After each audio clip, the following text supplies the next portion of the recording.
pre-contract agreement with this person. We already know the manager we're going for. We're not hearing any of those. All we're seeing is just vibes. Like I jumped in and Fred was like vibes and inshallah. And that's Ole Gunnar Solskjaer 2.0, bro. Vibes and inshallah. There you go. Bro. Vibes and inshallah. Vibes FC, PE teacher FC. Bro, I'm seeing things like it's frustrating. And that's why I get really agitated. You talk to somebody about Kobe Menu, the person just flares up. How can you say Kobe Menu is this? Bro, it's frustrating. Yeah. No, so you see the stats? You see the stats that you showed? Like, if I was to analyze it game by game, is it Man City that Amorim did not beat 2-1? Is it Crystal Palace that Amorim did not beat earlier in the season? Yeah. Is it Everton that we struggled with that Amorim did not beat 4-0 last season? Is it West Ham that Amorim did not beat last season? Like, the West Ham that got Ten Hag sacked, Amorim beat them, the return leg. Like, there you could bring so many games and I'll compare them. Amorim has beaten Man City more times than Michael Carrick has beaten Man City. Let's argue that. He beat Man City 3 times. Bro. That's why I said statistics don't do justice at all. It does. Yeah. Mo is saying, nah, I'm not hearing any Amorim apologies. That guy was playing 5 at the back and not a United way. Shout out to you, Mo Hamza. Shout out to you. Please tell me what is the United way. We'll start the education right there from there. What's the United way? 4-2-3-1. Do you think that Sir Alex Ferguson actually played 4-2-3-1? He actually played 4-4-2 with Michael Carrick and Paul Scholes, or Michael Carrick and Darren Fletcher in the midfield, with Ryan Giggs playing on the left and Cristiano Ronaldo playing on the right, or Nani playing on the right, or Antonio Valencia playing on the right, Ashley Young playing on the left. The 2 forwards were Wayne Rooney, Luis Saha, Wayne Rooney and Dimitar Berbatov, Wayne Rooney and, in fact, Teddy Sheringham and Paul Scholes, and Dwight York and Andy Cole. Bro, 4-4-2. So if you want us to give you lectures, we'll give you lectures based on what Sir Alex Ferguson played. So Alex Ferguson evolved into a 4-3-3 team where he was at a point playing a David Beckham as right midfielder. Yeah. Bro, let's get some knowledge and some facts before we start arguing about United way. If you want, put it in the chat. What is the United way? Let's start that conversation from there. Define it for me. Yeah. Because even the Postcodes that said the United way, I'm sorry guys, I'm ranting, but even the Postcodes that said it's a debate. Yeah, even the Postcodes that said the United way is attacking, flair, had nothing to say other than my and I were crap in the last 4 games, but Michael Carrick had something special. And then he praised Tonali. You didn't see the backlash that came out from that. I made a whole 35-minute video talking about it. Roy Rooney was annoyed that Patrice Evra called him a failed manager. Who else? He even insulted, even came at Gary Neville and Roy Keane. And guess what? There's a common denominator amongst the ex-players. They are all failed managers, except Michael Carrick. Kieran McKenna, that was being told, I mean, these guys speak from 2 sides of their mouths. Michael Carrick said, Paul Scholes said in 2021 that Ole Gunnar Solskjaer was not the one managing the team, that he left the management of the team and setting up the team to Michael Carrick and Kieran McKenna. 4 or 5 years down the line, he says Michael Carrick is not the one managing the team. Michael Carrick, that anybody without style and tactics and formation can coach this Man United team. You don't need tactics and style to coach Man United team. Yet he says, "Oh, United were crap the last 4." Bro, they speak from both sides, and they're all failed managers. All of them. Paul Scholes failed. Nicky Butt has not even managed the team in his life, other than academy. Gary Neville failed woefully. Yeah, that's when Rooney has realized, and he has started to take it on. Ray Ferdinand hasn't coached in his life, but he talks and he says stuff. Bro, Patrice Evra knows these things, and that's why he came at them really hard. It's tough, man. Yeah, so we are going to talk about that now. United talks. You're forgiven because Kimi is the one that's late. So Kimi owes everyone in this debate, in this panel. So you decide what you owe us. You decide what you owe us. Hey Kimi, how are you doing, man? I hope Good you don't evening, have. guys. Yeah. Yeah. Sorry. Apologies, guys. Ayama, awesome. You can just drop a comment in the chat. So UKG will put it up on the screen. Yeah, I'll put it up on Awesome is the screen. saying counter-attacking football in 2026, is it sustainable? Yeah. You know, when we are talking about Alex Ferguson. Yeah. So actually what they can do, they can head over to YouTube, the UKG channel. They can drop comments there. I'll bring them up. We have a couple. I'll read them through. But I want to bring in Kimi to talk about what is the United way. Let's just hold off Amorim and Carrick a bit. United talks. Today is a Sunday. I don't want him to blow up a bit. Let's behave. I'm already sweating, so let's behave. It's a debate anyway. It's a debate. Yeah. Unfiltered. Yeah. But Kimi. Okay. Yeah. Kimi, what's the United way? What is this United way people keep talking about? Oh, Kimi is frozen again. Kimi, can you hear me? Okay, let's start with Fred and then Kimi will jump in. What is this United way people keep talking about? Honestly, I was reading Awesome's comments in the comment section, and I agree. There is no way, there is no DNA. We are all just assuming things. These are all just the manager's philosophy and styles and tactics on which he wants to use to approach the game.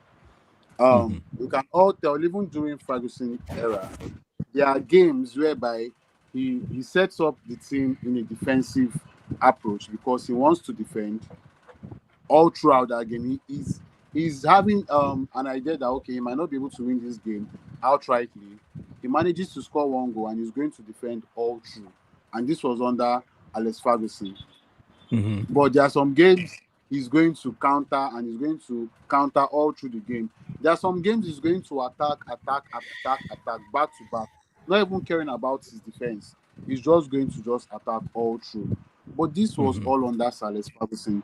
So when I hear people talk about the Manchester United, I'm always left I'm left wondering what exactly is this way we are talking about? Who brought up this way? Was this way on before Alex Ferguson? Because I mean, most of us didn't watch Manchester United before Alex Ferguson. So what was the way before Alex Ferguson? What was the way before the manager before Alex Ferguson? Because I think Manchester United, we ought to have started from the beginning and the creation of Manchester United. So which way are we talking about? Is it the Alex Ferguson way or the Manchester United way? Let them be realistic, or let them come up with this with facts and historical information to back it up. Let's not just go ahead and just say the Manchester United way. And for me, I think every manager coming in is coming in with his own ideology of how he feels the club should approach their footballing idea, should approach their football. Every manager has his or her own idea. It might tally with what the other manager or the previous manager was doing. It might not tally. It does not mean there is a certain standard for all Manchester United managers to follow. And that's why I am peeled. My eyes are glued to the screen.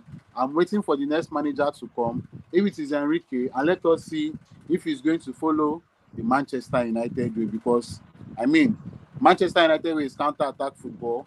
Luis Enrique is not all that a counter-attacking football style of coach. So let's see what's going to happen. Yeah, Kimi, I hope now you're okay. You know, Kimi has a certain frozen screen. It's like similar every other time. It's the same frozen screen every other time. Kimi, are you there? Can you hear us? I'm here. Yes, I can hear you now. I Yeah, apologize, yeah. guys. I have been jumping from one Sorry. network provider to the next. Yeah, Oh. okay. Today has just been a whole thing. Oh, okay. So before I come to you, Casey, I'm you want to literally say on my something third SIM quickly? card right now. Yeah. Yeah. Okay, I wanted to say, Ayama said we currently have a new manager, and I think he needs time to invert his system to the team. Wow. That is not Carrick's job. That's what I want to correct. That is not Carrick's job. Carrick is not here to invert any system. So we should not get it twisted. Carrick is not here to do anything with any system. Wow. Carrick is there to steady the ship, get us results. There is no system that Carrick is here to do. You understand? He's not here to do a system. He's here So to. you see the narrative, yeah? You see the narrative here. Now, Carrick is here on an interim basis, yet he needs time. But a certain manager who was brought in to build a team does not need time. He has to give us results. Bro, United fans are amazing people, man. You understand? Calm down. Until We he are gets, coming to that. We are coming if to he that. gets the job, then he can now build the system. For now, we need Yeah. result. Yeah. Now, Kimi, there is one age-old question that has been asked over and over and over again. What is this United way? What is this United way people keep saying? Kimi, can you hear me? Oh, his network again. Okay. I've Kimi, can you hear me? Kimi? Yeah, I can hear you. Now, what is this United way guys keep talking about? That's the question we want to know. What is this United way? You can switch off your video if you're having issues with bandwidth. You can just switch off your video. Yeah.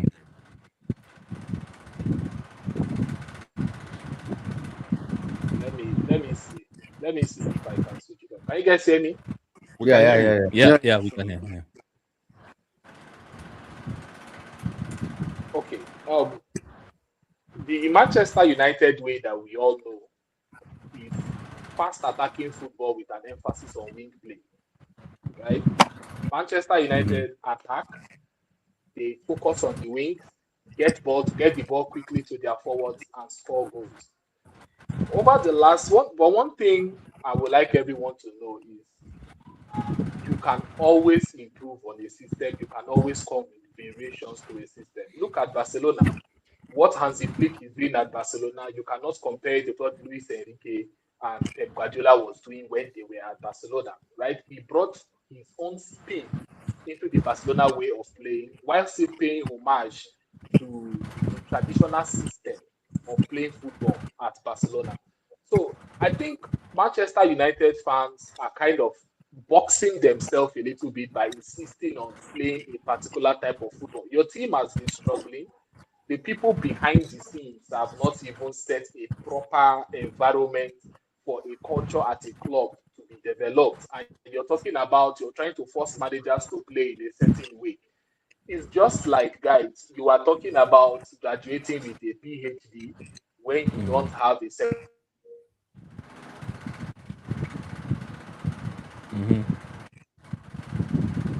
I think we've lost him.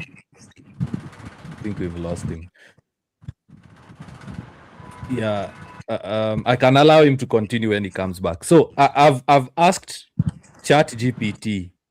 I've asked this question: what is the United way? I've asked ChatGPT, what is the United way? When did it start? Because it's one of the questions that was asked on TikTok. I'm trying to get who asked that question. It's Fola, big up Fola. Fola has asked, who started the United way? Is it before Sir Alex or during Sir Alex era? So this is what ChatGPT says. I've just asked it a very simple question. What is the United way? When did it start? So the phrase United way, this is now the response from ChatGPT. The phrase the United way refers to the footballing identity historically associated with Manchester United. It is not an official doctrine written anywhere. Rather, it evolved from the club's traditions, coaching philosophies, and supporter expectations over the decades. Okay, so the origins of the United Way started with Busby, the Busby era, that is late 1940s to 1969, and it was established after the Munich disaster, the Munich air disaster in 1958. So the philosophy, the key principles of the United Way philosophy is: number one, youth development, attacking football, trust in youth, and club identity. So youth development basically build the first team from the academy players rather than only buying established stars. Attacking football, quick passing, wide play, forward thinking, attacking mentality, trusting in the young players. Busby regularly started teenagers in major matches. And then club identity is the players should entertain and attack rather than play purely defensive football. So Sir Alex Ferguson came on. That is 1986 to 2013. And ChatGPT says the philosophy was revived and modernized by Sir Alex Ferguson. So he revived it and modernized it. So the same youth integration, for example, class of 92, attacking mentality, United teams often played wingers and multiple attackers. Never say die attitude. Never say die attitude. That is famous comebacks such as the 1999 UEFA Champions League final and entertaining football. That is fast transition with end goals.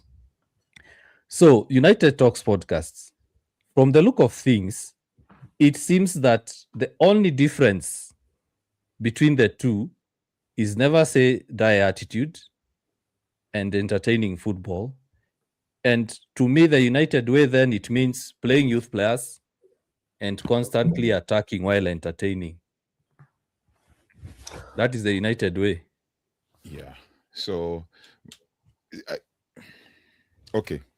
You just I'm trying to kind of bring myself down so I don't get annoyed, because Sir Matt Busby actually established the belief that the club had an obligation to entertain the working class, that's to entertain the working class people of Manchester, emphasizing flair and artistry.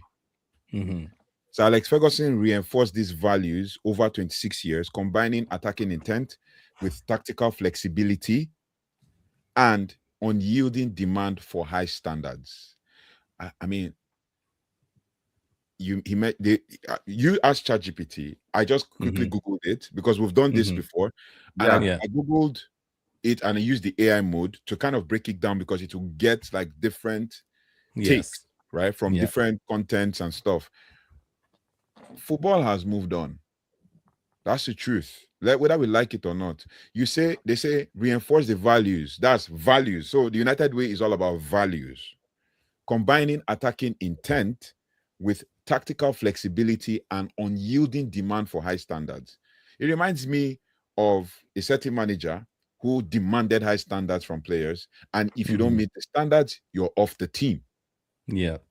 Every team you play under, if you've played football before or soccer, wherever you call it, every team you play before, you play under, you demand the high standards are demanded of you.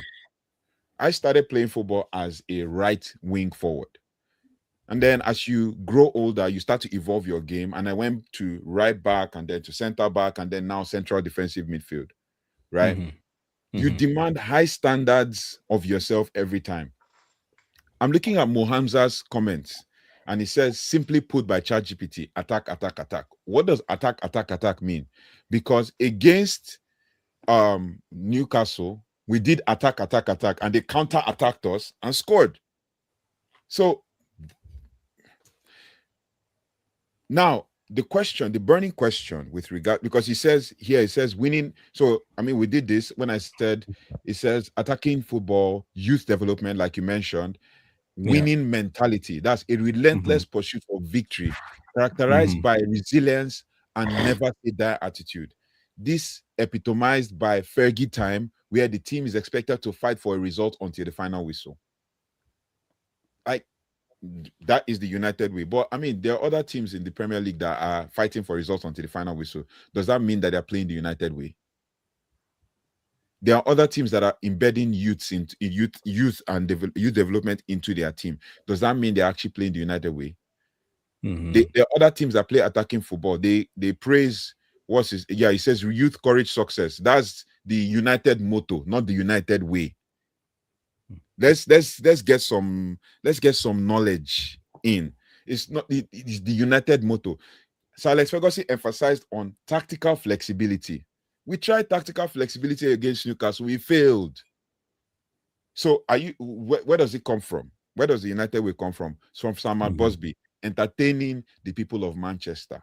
So, like you said, you've kind of answered the question. It is not written anywhere that this is the philosophy of Man United. Football has evolved. We are interested in a manager like Luis Enrique. Do you know where Luis Enrique came from? Barcelona. Luis Enrique does not play 4-2-3-1. No. He plays 4-3-3. And in his 4-3-3 system, you need a player like Vitinha, a deep line playmaker who can dictate the game without actually having so much defensive reliance. He does all the dictating. Then you have your Ruiz and your João Neves on either side of him. Ruiz is attacking. João Neves is more of the defensive. But you know where João Neves plays? Right central midfield. Vitinha does all the work. That was the Vitinha of years ago at Wolves that could not play in the Premier League. So, in this Man United team, say we get an Enrique now. Is Enrique coming to play the United way? And in this Man United team, who is the dictator of our play? Because I'm going to trigger some Man United fans right now. Who is going to dictate play from deep, hold the ball, pass the ball, and still be able to score? Because Vitinha is scoring. True. So it's a big issue. It's a big conversation that we need to sometimes we need to tell ourselves the truth, right? We need to tell ourselves, and yes, Enrique is really the best option, but is he a United manager? That's my question. If you can tell me he's a United manager and prove to me and show me where it is listed, bro, let me give you a bit of history. Just a bit, recent history. Omar Berrada came from Barcelona. He has his work experience from Barcelona. This guy, Jason Wilcox, came from Man City, right? Then we have a Christopher Vevel, recruitment director from RB Leipzig, Red Bull Group, right? And then these are the guys that will determine for us how we play as Manchester United. Then there's a big problem because they're still hiring guys from City. You remember this week they've hired another guy from City. From City. Do you know that in 2011, 2012, right? In fact, 2008 to 2010, Manchester City copied the Barcelona model and brought it to Man City. Man City copied the Barcelona model and brought it to Man City. And we're recruiting the people from Barcelona to replicate what Barcelona was doing right. Building the academy, building a world-class stadium. And then they got the Barcelona people. Chiki Begristan, Omar Berrada at the time, even Pep. And now we have got some of their guys and we are trying to build a United way. Make it make sense. Like the guys that are clamoring for the United way. Paul Scholes, Gary Neville, Roy Keane. In fact, Roy Keane wasn't even a United player. He was from Nottingham Forest. The class of 92 should come and show us what that United way is because they are the most recent.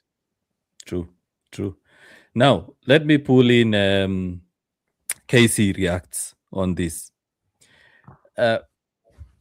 When United were playing Lyon last season in the Europa League final, did they play the United way or was it the Amorim way? Because it was a comeback, they were attacking, they were scoring. So was Amorim playing the United way when United played Lyon last season? I think we should just make away with that United way. You understand? Because answer the question, brother. Answer the question. When we win, it's a simple yes or no. Come on, Casey. I don't know because when we win this is the United way. Do you know that we only talk about United way when we win? Like we We But he talk about played United youth. when we win. When we lose, we say, this manager did not play the United way. But You he understand? played the youth. Come on, Casey. Let's read the notes. He played the youth in that game. I'll pull the lineup. He played the youth. He was attacking, quick passing, wide play, forward thinking. It was a comeback. And there was a comeback. Ferguson, under Ferguson, there was a never say die attitude. And it was entertaining football. I mean, youth integration was there. Attacking mentality was there in that game. Never say die attitude was in that game. And you are entertained. You remember the commentators shouting about Harry Maguire's goal and one of them saying, I knew that Maguire would score. So was he playing the Amorim way or the United way? That is the United way. And Amorim should have stuck to that. He should have continued doing that. Hyper transitional football. He should have continued doing that. He didn't do that. Then he started doing the Amorim way. He left what he was doing against Lyon, the United way. Then he started doing the Amorim way. You know, that's why we sacked him. That's why he was sacked. You understand? You know, that's why he was sacked. He left what he was supposed to do, the United way against Lyon. Then he started doing the Amorim way. And we all saw the way he went. Okay, So, fine. yeah. Fred, now let me ask Fred. You're trying to set me up. You're struggling. I think Fred will answer the same way I answered, but let's go. Come on, Fred. Let me unmute Fred. Fred, unmute yourself now. Was United playing the United way in that Lyon game? Lord Jesus. We are playing the Amorim way. Or we are playing the players' way. Like I said, I don't know about this United way. It's all just, for lack of better words, it's just, I don't know, it's rubbish. Because let me bring something to light now. Have we taken time to notice that anytime we concede a goal, it seems like the players have a certain type of energy that they want to use and start scoring back. They want to equalize. Immediately we concede. But when we've not conceded, there is no energy. They are not willing to try. Or even if they are trying, they are playing it safe. They are trying to be safe and cautious and everything. But once that goal is conceded at the back of our net and we are losing, the United way comes to life. So it's not really, it's not really about the United way. It's just what is happening. I don't know about it, honestly. It's just what it is. There's no United way, in my opinion. Okay. Now, Chipmunk says it wasn't the United way. They were struggling and the fans were angry. Now, let me read the points again about the United way so that we are on the same page. Number 1,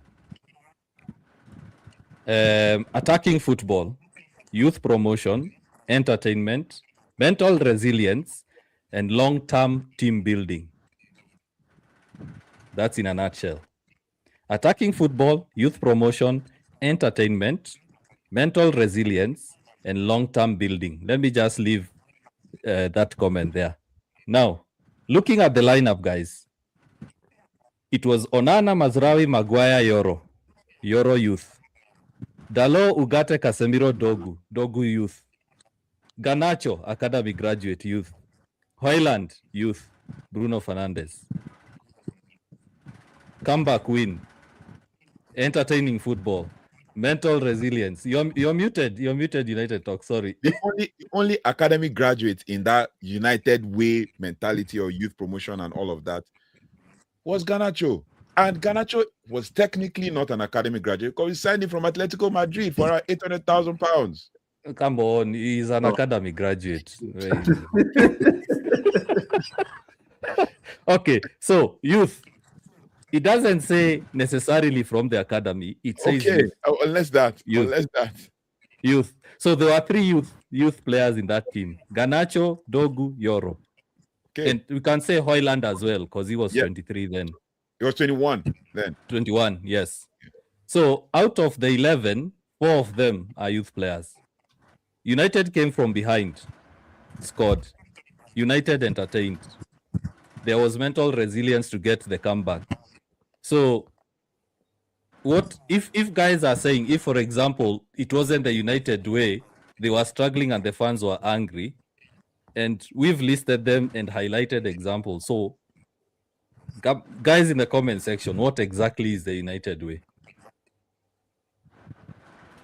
Somebody That's said a big question. somebody said ChatGPT simply put it. That's more said ChatGPT simply put it as attack. What does attack mean? Yes, That's let me bring that back. What does attack mean? That's like you said, better explained by ChatGPT. Attack means what? That's my question. Because I can go on to defend the United way, and I can still go and debate against the United way. What does attack mean? So we played the youth because we didn't have. Please, next chat. But it is the United way. It is the United way to play youth. It is the United way to play youth.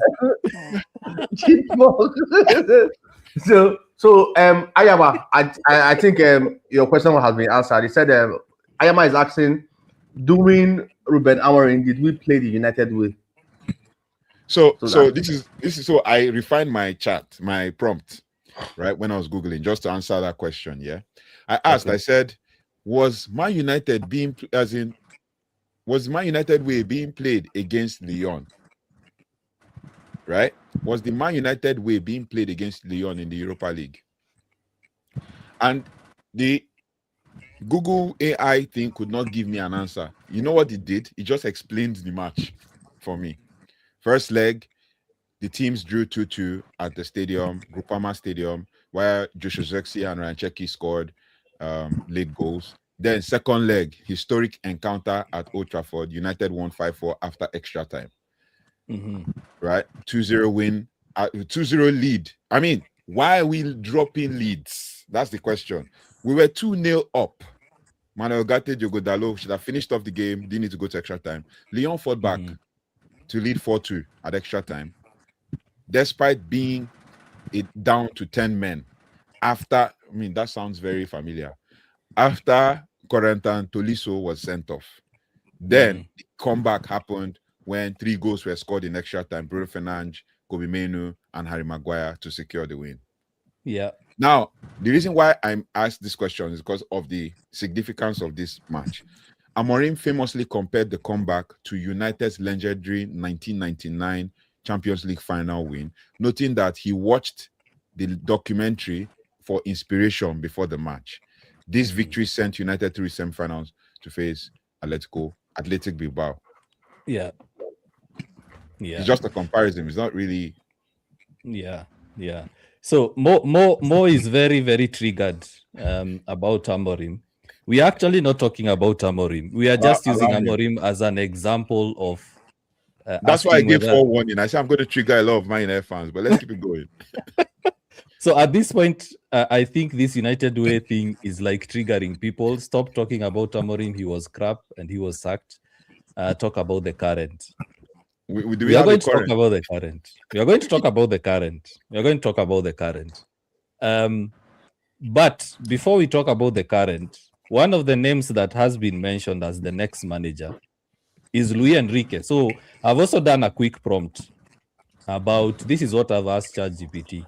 Luis Enrique's style of play versus the United way. So now I've stopped talking. We are not going to mention Amorim again. It's triggering people. So let's talk about Luis Enrique and versus the United way. I've seen a lot of chats on TikTok here saying that he should be the next manager. And United Talks has asked a very important question. Is he a Manchester United manager?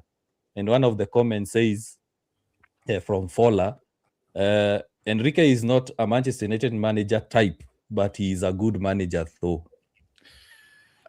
Keep that in mind as I'm reading this. Core characteristics of Luis Enrique's style of play: structured possession, high ball retention, short passing triangles, players occupy defined zones to create passing lanes. Positional discipline, high pressing, wide attackers, tactical control. The United way, fast attacking transition, wingers and width, youth development, high tempo mentality. So you look at how Enrique plays. He wants tactical control, wide attackers, high pressing, positional discipline, and structured possession. So when Enrique comes and starts playing high ball retention with short passing and players playing across divine zones, are United fans going to start saying that he's not playing the United way? Fred, that's to you. Obviously, they are going to say that. I'm not among them, but that is going to be the order of the day. But do you know one funny thing here? I think would I say post Alex Ferguson, when Pep started ruling over EPL, most Manchester United fans were praying and hoping for Manchester United to be playing the same exact photocopy of Manchester United and Manchester City style of football. We wanted to play like Pep's team and dominate games and win games. Now that Ten Hag was not able to execute that, we are suddenly going back to the Manchester United way and the DNA. It's just funny. Do we want to win or do we want the DNA? Let's just decide which one we want. But if Luis Enrique comes, I am very certain that there are many fans that are going to end up complaining and saying, this is not the United we want to watch. We want that fast attacking football. We want the ball to keep on going up. We want you to play Bruno Fernandes over the youth players that are in the team. We want this certain player to play. We want Mainu to play. We want this and that. Everybody is going to complain. But again, my eyes are peeled. I'm waiting for Enrique to come so that I'll hear the next gist. There's always an agenda as long as it's Manchester United. True. Casey, when I was looking at Luis Enrique's characteristics, I can't see anything to do with youth development. So what happens? What happens now to the academy? I can't see anything to do with youth development. I've been doing a couple of prompts. So Okay, what happens now? Like I think United Talks said something like that with awesome. Football has progressed beyond a lot of. It's not the way it is back then that it is right now. You understand? If you want, and he has proven himself at PSG. He won them the Champions League. They gave him money. He bought players. He won them the Champions League. Nobody, PSG, we are not thinking about. Do you think PSG don't want to use their youth or something? Nobody was talking about academy, this academy, that. Now, the problem, I'm going to digress a bit.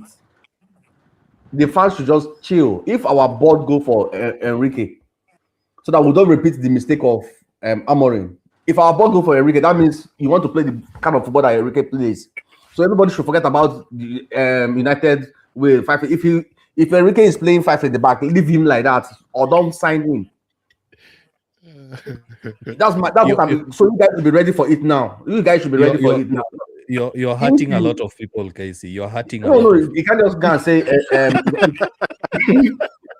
you can't get a top coach that has a way of playing and come and tell him to adjust and come and play what's United way. You understand? If you can, it's better we sign Ole or we sign Carrick. If you want a club that will if we're going for this guy, look at what he plays with, and he will play that in Manchester United. And when he start playing it, nobody should come and say he should change. This is not the way United plays. Don't sign him. Yeah, you understand? The fans should get ready. The fans should just get ready, because that is what happened with Amorim. You know that this is okay. They say we should not talk about Amorim. Just say the last manager. Come on. That is what happened with truth, brother. Yeah, that is what happened with the last manager. You understand? He has a certain style of play, and that's why we are blaming the board. It's not even really about the results, because you sacked him. Okay, yes. You need results to sustain whatever you are doing. He was not getting enough results to sustain what he was doing. We know that, but we understood that there is no backing. There's no backing. You understand? For somebody that wants to rebuild a decade of rubbish in that club, Mhm. and it needs time. Now we are talking about time. Somebody said, give Carrick time. The time that you did not give to Amorim. Yeah. Yeah. You understand? So my point is, any manager you're going to get, don't get a specialist. Enrique is a specialist. So if we can go for a vibes coach, maybe get a Zidane that we just look at the player. What can you guys do? Or you guys should go and play. Just get me the win, you know. And get a Zidane that no, he doesn't play a certain kind of way. You just look at the player. Okay, he plays to their strength. Maybe we'll get him. But if you're getting a Enrique, who again? Even Also, Xabi Nagelsmann. Even you know, Xabi Alonso, specialist coach. Alonso, yes. That means you should not come and say, come and play what United. This is the kind of football we are playing. You know, no, that means the club will conform to them, not them conforming to the club. So we should get that in the back of our head because it's going to happen.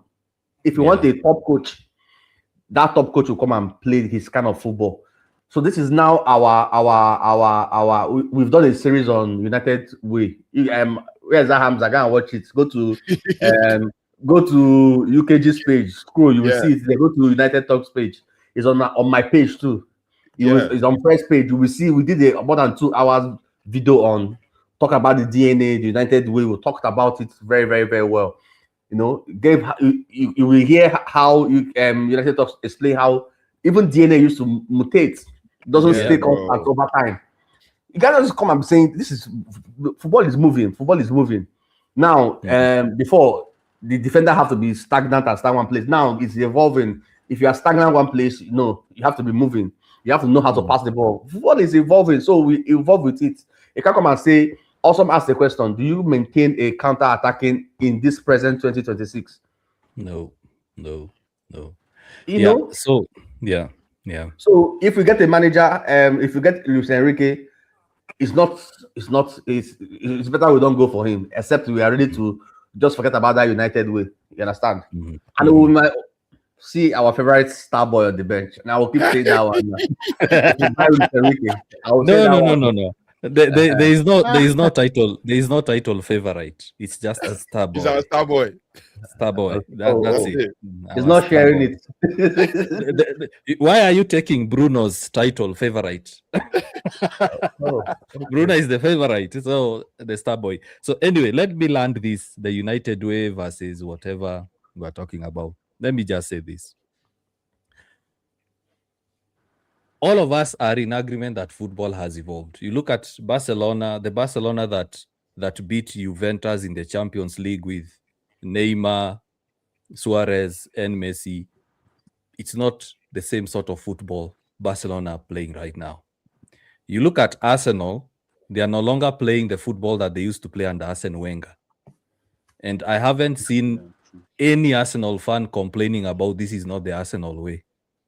City did not have a way. They did not have an identity. And they won 4 league titles in a row. Okay? So this United Way, I like what United Talk said in our last debate. Not the last one. The way back. 2 months ago. Yeah. It's a belief system. It's a belief system. It's more or less like these guys believe in a certain thing, so they set themselves aside from a certain group. So if United want to go for a United Way kind of manager, then they should recruit, as Casey has said, Carrick. Fletcher, Scholes, Evra, these ex-players. Neville. Get all these ex-players, have them from the top, have them as CEOs, have them as director of football, have them as academy directors. Just take that bundle of ex-players, all of them, and put them in the club structure so that they can maintain that United Way. Now, United fans have been speaking about the United Way for long, and they haven't even realized the club itself is doing nothing to maintain the United Way. Away from the United Way. It has moved away from the United Way. And it started when Ferguson left. From buying Galacticos, going for the likes of Di Maria, going for the likes of Alexis Sanchez, going Sancho. Yeah, Falcao. Yeah. So when we are debating about the United Way, is the club maintaining it? For example, Barcelona maintain it. Bayern is one of the good examples of how they maintain their way, their DNA. They have ex-players in those board positions, and they go for a manager that they know will play the way that suits Bayern Munich. But United haven't. They moved from Moyes, they went to Louis van Gaal, they went to Ole Gunnar, they went to Mourinho. They've been jumping around. They don't even have an identity themselves to know what sort of football to play.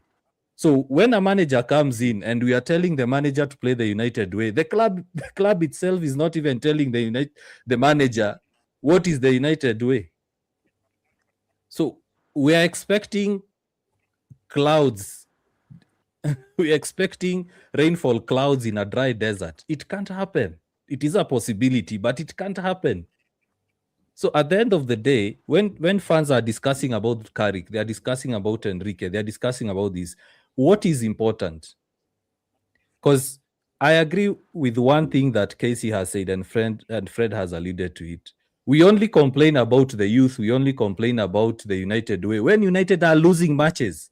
But when United are winning, no one seems to complain about it. For me, it's just picking and choosing reasons to get someone sacked or not liking someone. We are picking and choosing. When Arsenal were finishing second, when they finished 8th, I didn't see Arsenal fans saying Arteta is not playing the Arsenal way. I did not see anyone saying the Aston Villa manager, what's his name? Unai Emery. Unai Emery came on and he never played the Arsenal way, and he still coaches this day. Yeah. So this United way, it's a belief system. And if they want to maintain it from the top. Right now, we have ex-City employees in the club. We have guys coming from Southampton, coming from West Ham, coming from Brighton. And then we are talking about the United way.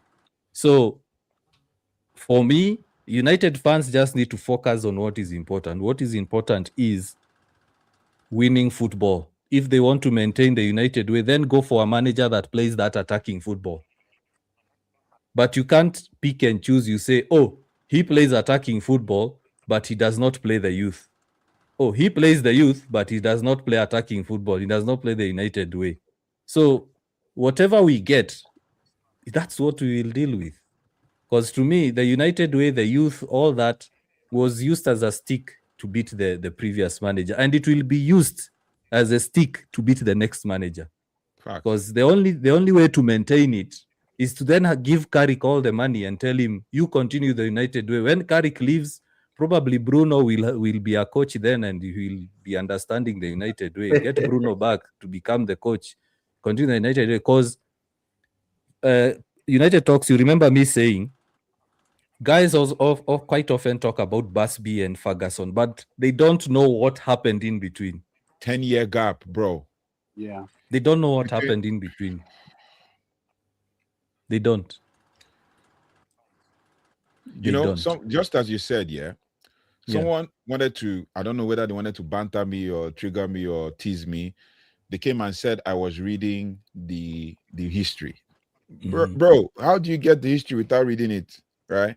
And I talked about there was a gap between Matt Busby's first time, his next time, and between Matt Busby and Sir Alex Ferguson. It's not like immediately after Matt Busby, then Sir Alex Ferguson. No. There were a couple managers who failed, right? Now, just as you said, just to kind of add to what you said, I changed my prompt again. And I said Luis Enrique's style of play versus the United way, right? Mm-hmm. The United way is a philosophy of, obviously, fast, direct football, attacking, youth integration, and never say die spirit. While Luis Enrique's style, so it has contrasted, shares the goal of attacking dominance. His approach is built on a structured possession and elite pressing, which some critics argue contrasts the more fluid, instinct-based transition of Man United. So there's already a contrast. The comparison is basically, with the United way, the primary focus is on entertainment and risk. While with Luis Enrique is more of control, pressing, intense possession-based, play tiki-taka 2.0 with an emphasis on winning the ball back immediately. That sounds like Pep Guardiola 2.0. Yeah. Because when you look at, like, if you want to know how Maina is going to play under Luis Enrique, go and watch how PSG play. In fact, PSG are going to play on Tuesday. Watch how they face Chelsea. That's how you will know how. Let me just give you simple tactical understanding of Luis Enrique's formation. Barcelona are playing a bit of it, a variation of it, but a mix with the German style. 4-3-3. That's Luis Enrique. That is why Manuel Ugarte did not thrive under Luis Enrique. And everybody in that 4-3-3 position, that 4-3-3 formation, runs like a mad dog. Do you know, Fabian Ruiz ran so much so that he had hamstring injury, strapped his hamstring, and continued to run in the Club World Cup. Yeah. Why is Dembele resilient? I mean, for the last 2 years, he was resilient. He rarely gets injuries. This year, he is now injured like Desiree Doué is doing well because he runs like a mad dog. In Luis Enrique's formation, if you cannot run like a mad dog, you will be shipped out. And the Man United squad as it is right now, we need replacements in every position. To play in Luis Enrique's formation or Luis Enrique's style of play, you don't need 30-year-olds. You don't need 30-year-olds. We're talking 20-something. We're talking a 23-year-old João Neves playing like a matured player right now. Check all the players in the squad. Most of them make first team in their national team. Yeah.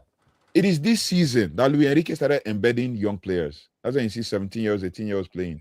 The first 2 seasons, the guy he focused on signing. The last piece to his puzzle was Kivicha. That was the last piece to his puzzle in that. And Kivicha presses like a demon. So the only player that I know, in fact, there are 2 players in my head that can press in that system: Bruno Fernandes and Ahmad. Those are the only 2. Yeah. Maybe you can mention Cunha. Even Mbumo does not press the way Cunha, Bruno, and Ahmad press. Ahmad is a demonic presser. So, are we ready for that? Mo mentioned in the chat, I picked Mo's comment. I don't know, maybe you might see it. He said, the best ever manager we had was Louis van Gaal. LVG, yeah, I saw it. Let me look for it. Bro, do you remember what people were saying about LVG's football? It was boring. That was what boring. People were saying. Boring football. Possession-based, passing side to side. He said, if he's honest, Louis van Gaal. That's when I knew where his argument came from. And I've heard in some quarters, people say the best manager we've had is Ole Gunnar Solskjaer. But Ole won nothing. And Paul Scholes came out and bashed him. And even criticized Michael Carrick for still staying on after Ole. Others say the best manager we've had is Jose Mourinho. If you think about it, technically, that's true.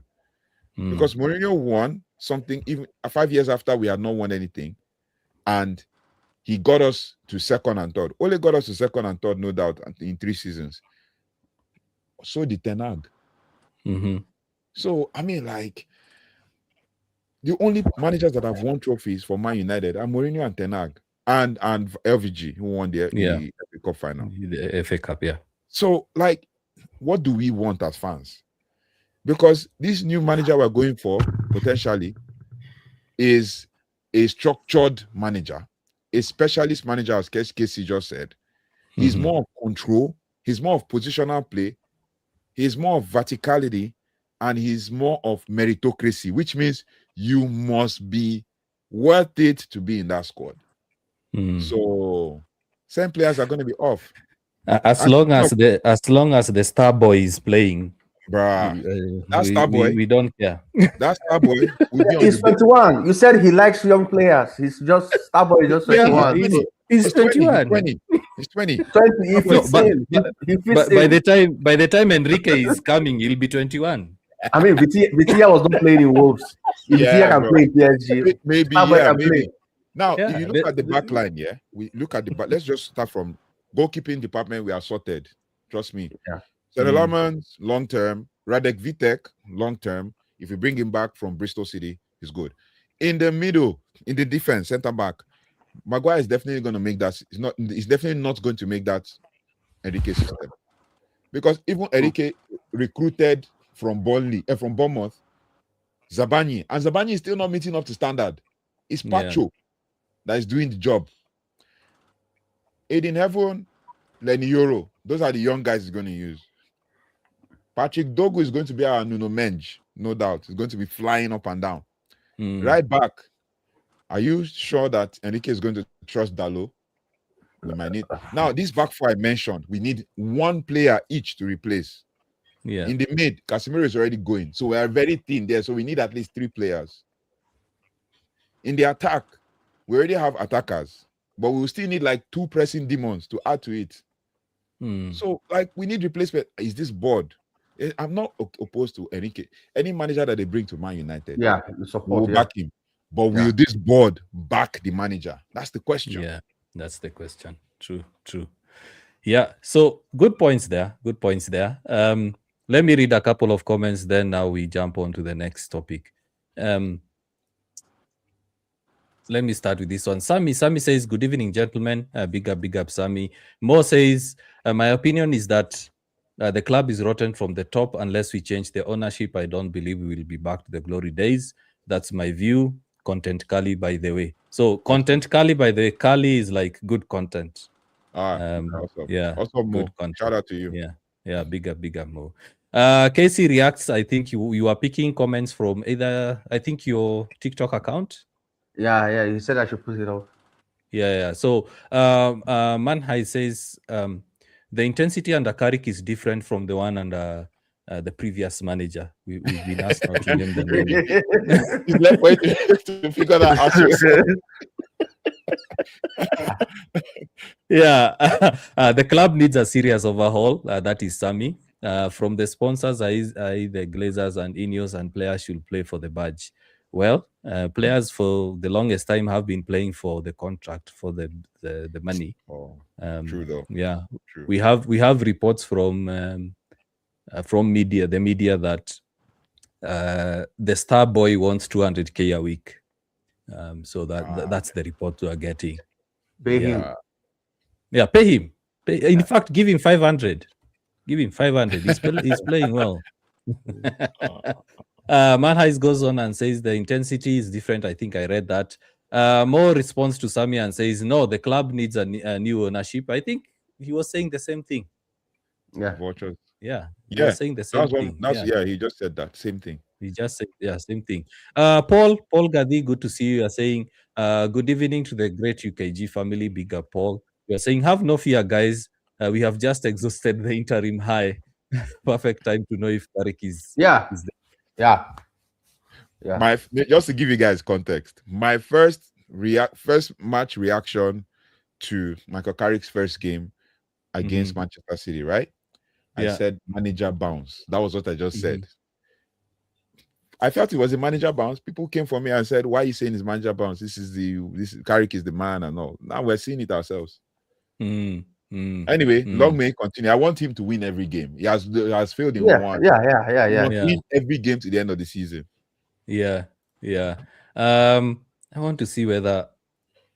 Let me just change the settings a bit because Fred is being blocked by the comments. So Paul goes on to say that Carrick can keep us in top for this season. However, Carrick is not for the long term. So Paul Gadi says Carrick out at the end of the season.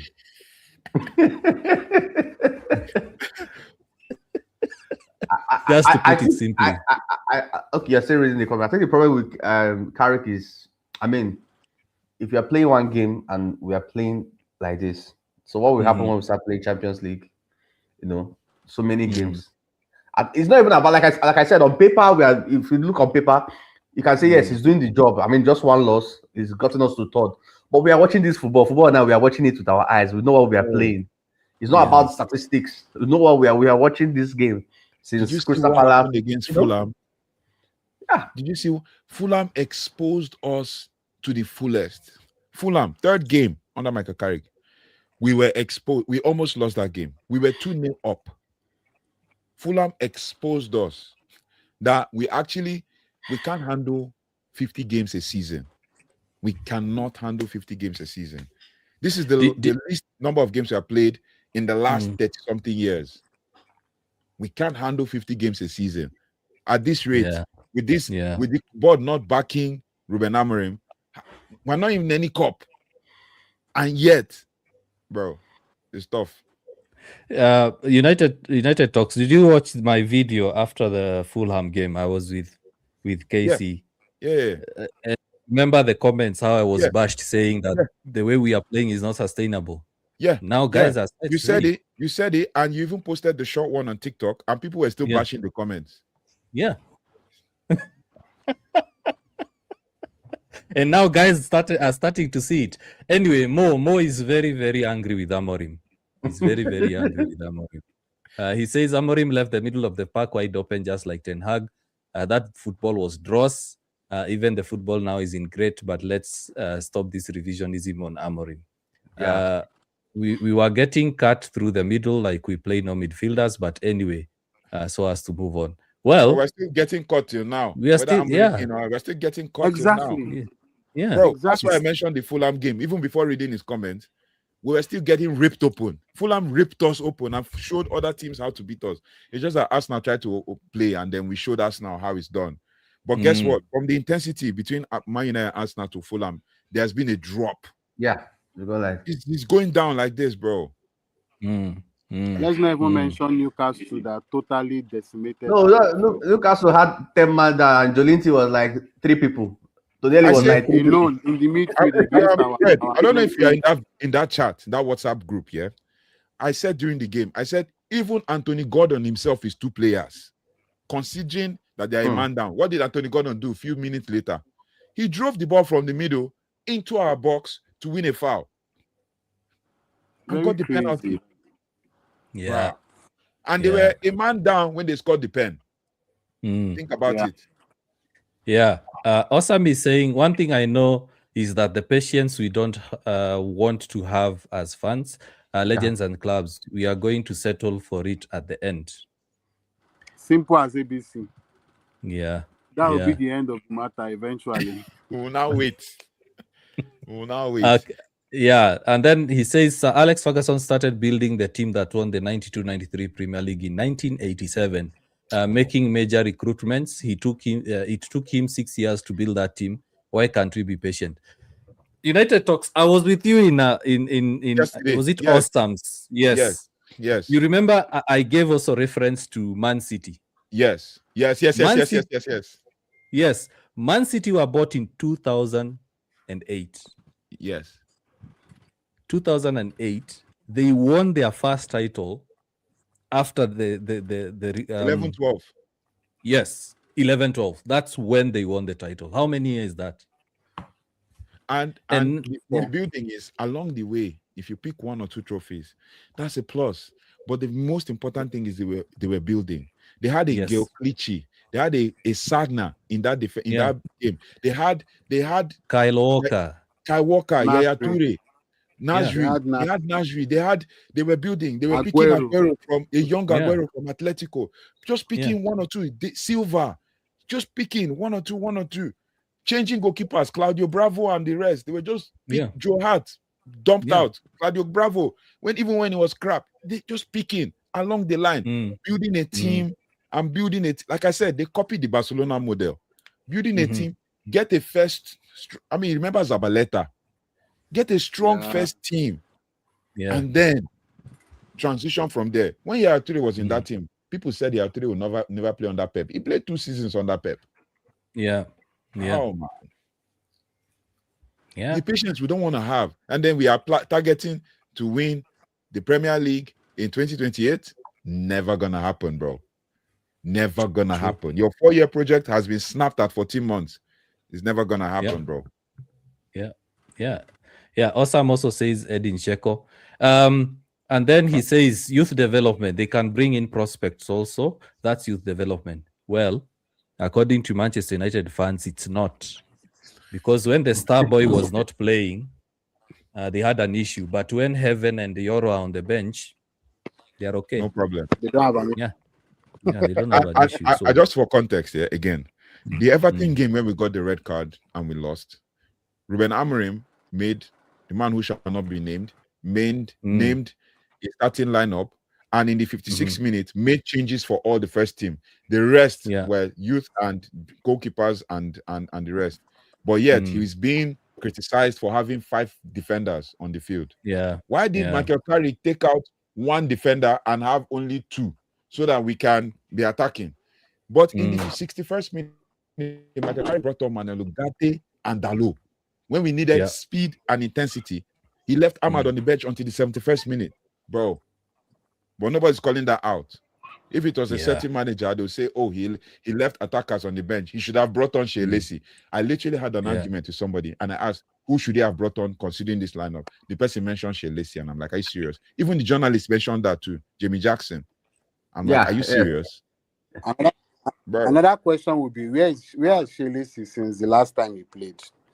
He had an injury. He's been out for a whole month, and he had an injury, a calf injury, and he just got back into training. And I think Duncan Castles or somebody put Samuel Lacoste dropped it today saying he's back in training with the first team. Who got 2 yellows and was subbed off? That was him. After playing 10 minutes. So guys, you've been too harsh on Mo. He's saying he's new to the channel, but he didn't say we play like Fergie's time. I just said defending, counter-attacking style isn't good. Carrick is not the answer too. My point is we need modern football. So from what I see there, guys, it's like you've convinced Mo that Carrick is not the one. And Mo, welcome to the UKG platform. This is usually unfiltered. It's unfiltered. We don't hold back. In fact, it's just that we usually say that the stream is also allowed for under 18s to watch. So that's why we are not cussing. So that's why you're not cussing. I knew you're going to go to this. UKG, I know you're going to go to. Okay, you know what? I'll wait till you get to this comment by Awesome. Then I'll explain it. Just keep going. Yeah. Mob. That's Mo. He's referring to Mo. Yeah, Mo. The damage at the club is way beyond what you are seeing so far. He has things to fix on and off the pitch. The issues on the pitch is taking a gradual process to be fixed. I think he was referring to Amorim. The previous comment. Yeah. Awesome then says, I've been watching and supporting Manchester United since 2003 season. There is no time. 9 can't wait for the team to be fixed and we start winning trophies. He said there's no time. I can't wait for the team to be fixed. He was going to say I can't wait. Yeah. Oh yeah. The 9 and I actually closed the keyboard. You see how intelligent this man is. So I can't wait for the team to be fixed and we start winning trophies back to back. Bro, shout out to you, Awesome. Not to blow his trumpet and anything. This guy does not just talk about Man United. You don't see him talk so much, but he does so much research. He comes with facts. He does not come and just spit anything. He will say, in fact, there are some facts he states, and I'm like, bro, let me go and check because maybe my knowledge is not up there yet. The guy will state stuff, and I'm like, that's true, bro. Like, shout out to you, Awesome, man. Shout out to you. He's always supporting everybody. I think we should add him in the next big debate. We should definitely invite him. Awesome says, This is the comment. We all see what's happening to Tottenham. If Manchester United board fails to make these managers look right decisions soon. Okay, I'm reading too fast. Yeah. We all see what's happening to Tottenham. If the Manchester United board fails to make these managers look right with the right decisions soon, we may be in that same position next season. So this is the comment I wanted to react to. That I said I was waiting for you to get to. So he gave the Tottenham model as an example of Tottenham have been failing for the last, if I'm not mistaken, 8-9 years. They've been failing. The peak era, the peak period for them was under a certain Pochettino. Now, Pochettino got them to a Champions League final or something, and that was like everything for them. And he built a team, and he was struggling the next season because he was not being backed, and then they sacked him. Now they brought in Thomas Frank, obviously new manager, English manager, understands the English Premier League, Thomas Frank failed. They brought Ange before Thomas Frank, and Ange had 10 games where he was winning, and everybody was like, Ange is a new thing, Ange ball, and Ange was sacked. He got them the Europa League and then was sacked. And Ange has failed in the next 2 clubs he's coached, right? Then they now have a new Igor Tudor. Igor Tudor is not experienced. He's just experienced in Italy, does not understand the league. And they've made another decision, and they are going to have their third manager if their fourth manager in 3 seasons, or 2 seasons rather. Now, what is the Spurs way? What is the Spurs way? The Spurs way is was actually defined by Pochettino. If we're going to be who remembers a certain Martin Yol? Thank you. Yeah. Who remembers a certain Martin Yol at Spurs? He was playing good football.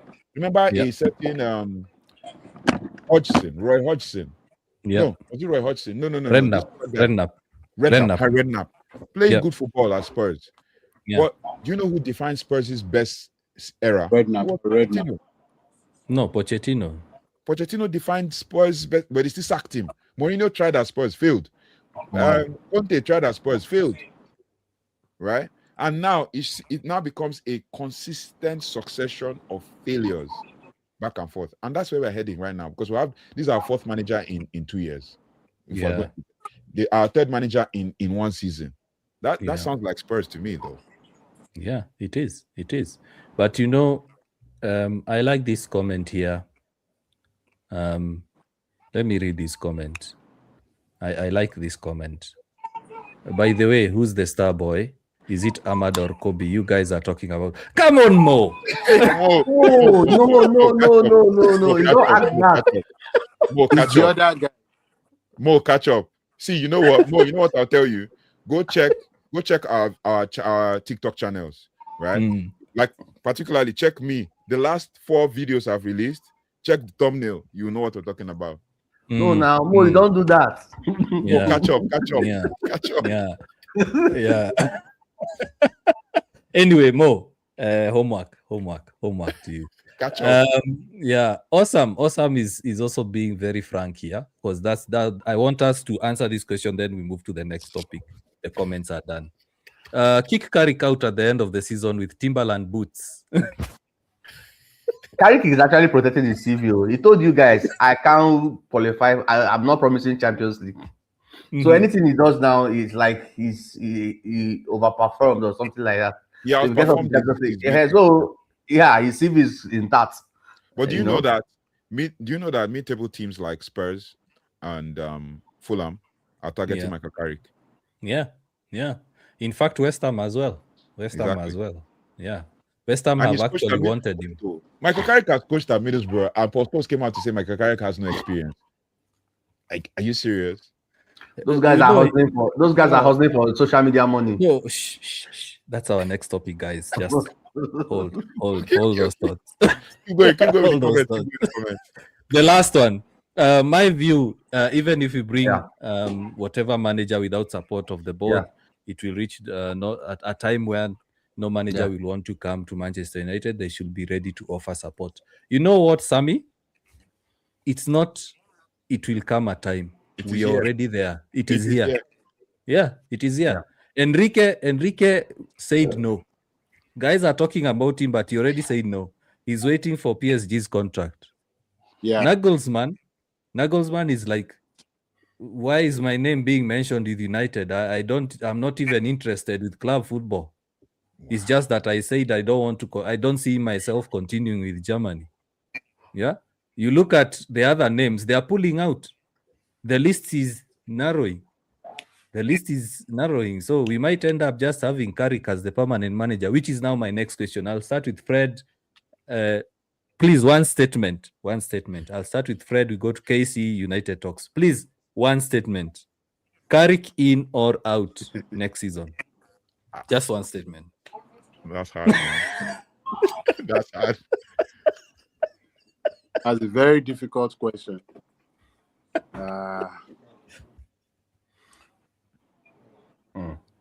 Honestly, it's not a yes or no question. This is not a yes or no question. It's just one statement. Choose wisely. Choose wisely. Context is important. Yes. Consider the Next United way season. too. Yeah. Next season, Exactly. regardless The of United, you have to- yeah. So let me give context. Regardless of whether Carrick gets top 4 or not, No, top Carrick four is in important or too. out next season. whether he Okay. gets top 4 or not, if there's a good manager out there that the board is willing to support, emphasis on willing to support, then Carrick should step down. Even if he makes top 4 or not, he should step down. That's it. Casey. Carrick should just go because initially I was like, okay, let's see, but the past 4 games, no, I've not been impressed. If we are like United Talk said, Fulham just gave everybody a paper on how to beat, how to play Manchester United, but how to play Carrick, and everybody have been. If you notice, that's what everybody has been doing since. And this is like my most important factor is this is one game you are playing, and the team is playing like this. So what happens when we are playing Champions League, Carling Cup, and so that's going to be a lot of trouble. He should just go. He should go. He should go. He should because of his career. Because Manchester United is a big club now. Everybody understands he's an interim. If he coaches and he's sacked, he might not even be able to coach championship team again. Okay. Yeah. That's more than one statement. United Talks. I'm timing you. One statement. One statement. Carrick in or out? Carrick out. And everyone is reason Carrick out. Okay. if he's in, I'll still back him. But Carrick out. The Yeah. reason is the team needs to be rebuilt, and we need a specialist manager who can rebuild this team and the patience of the fan base. But Carrick out, pretty much. For me, it's Carrick in all the way. I said Call of Duty. Today I'm ready for blows. For me, I would keep him. I would keep him, considering that we are looking at the next manager, the hunt for it. There is no much hope. I'm not seeing much hope in getting a manager that will come in and get the support from this board that they will want. We've highlighted Enrique, and Nagelsmann is more or less like Enrique. And looking at this board, looking at how they would invest in that squad, having a new manager, then they will start having issues, and then the cycle repeats itself. They sack him, get another my question interim. to you. So my question to you, because I could still go Carrick in, I could change my mind and say Carrick in based on these points that you've mentioned. Is he the right man? Because I think the board wants a yes man. Yeah. They want a person that can listen to them. And Carrick is, I've said this on my channel, I've said it anywhere, Carrick is a manager I can back. Right? But it's not about me backing him. It's about the board backing him. Yeah. Like Carrick played with players, coached players like Hayden Hackney and Latilat at Middlesbrough, and was able to do stuff with that team, albeit it's in the championship. Yeah. I think based on because that, which brings me to my question to you. Which other manager, apart from these two you've mentioned, Luis Enrique and Julian Nagelsmann, which other manager can actually coach this team?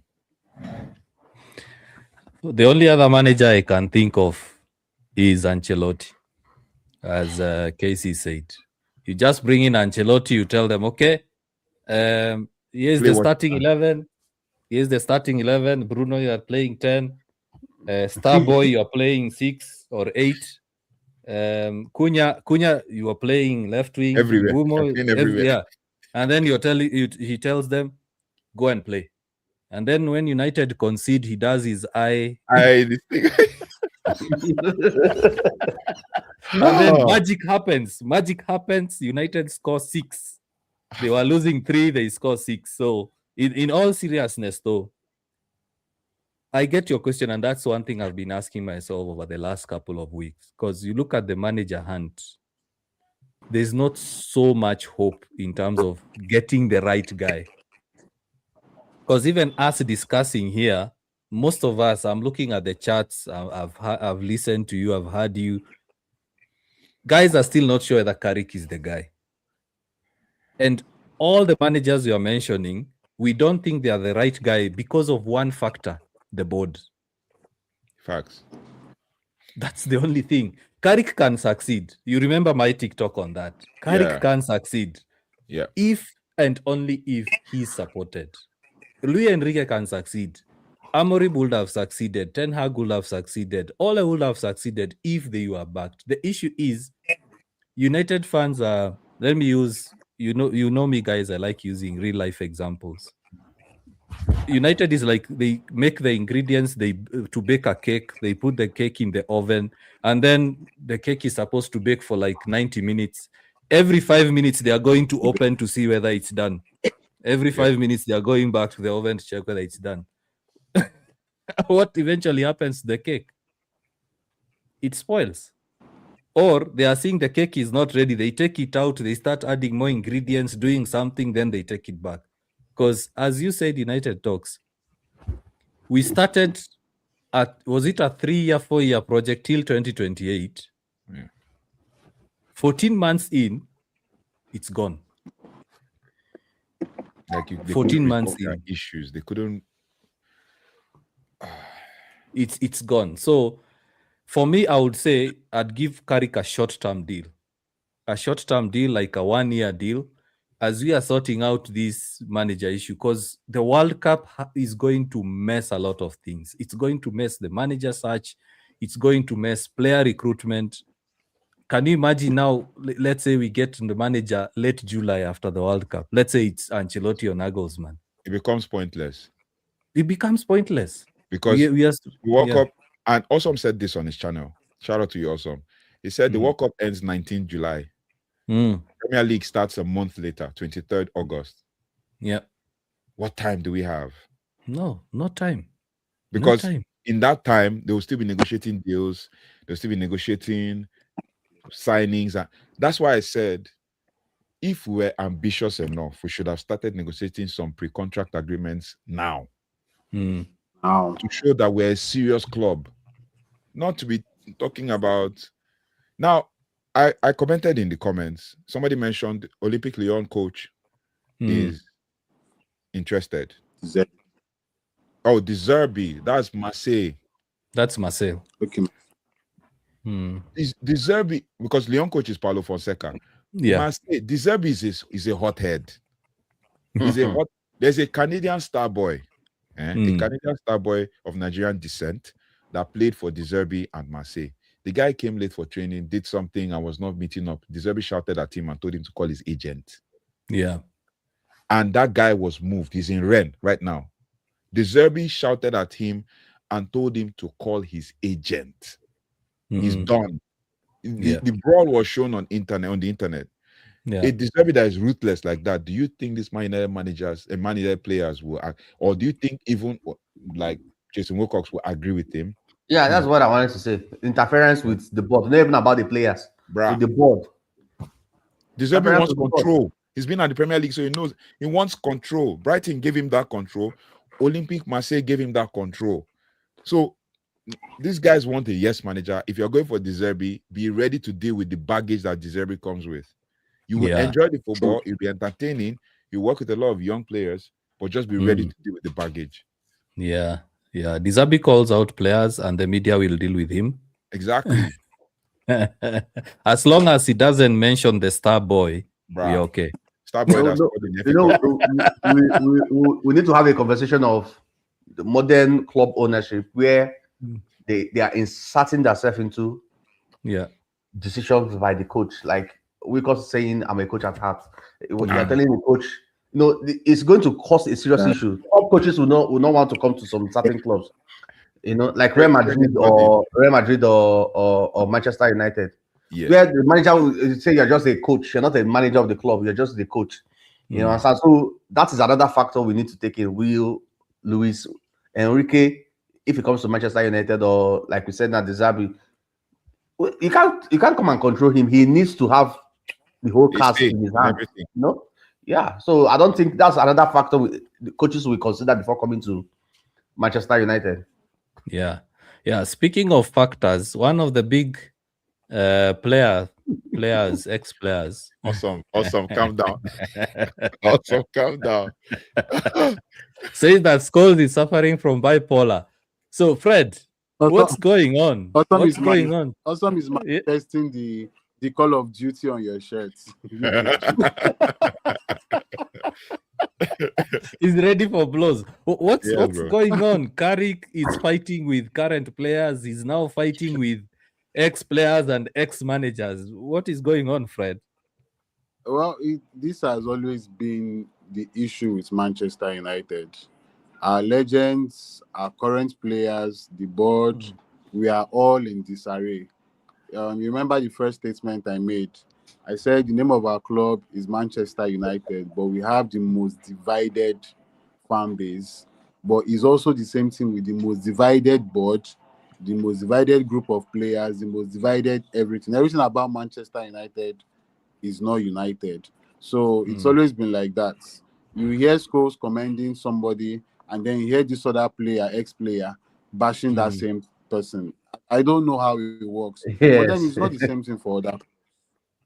It's not the same thing for other clubs. Whenever Jamie Carragher has something bad to say against Liverpool, you will see him counting his words. He knows he wants to say it. He wants to bash at this manager, but he's careful while saying it. It's not for our own ex-players. Our ex-players, they will do the thing unfiltered. They don't care if he harms the morale of the players, if he harms the morale of the manager, if he harms everybody in Manchester United.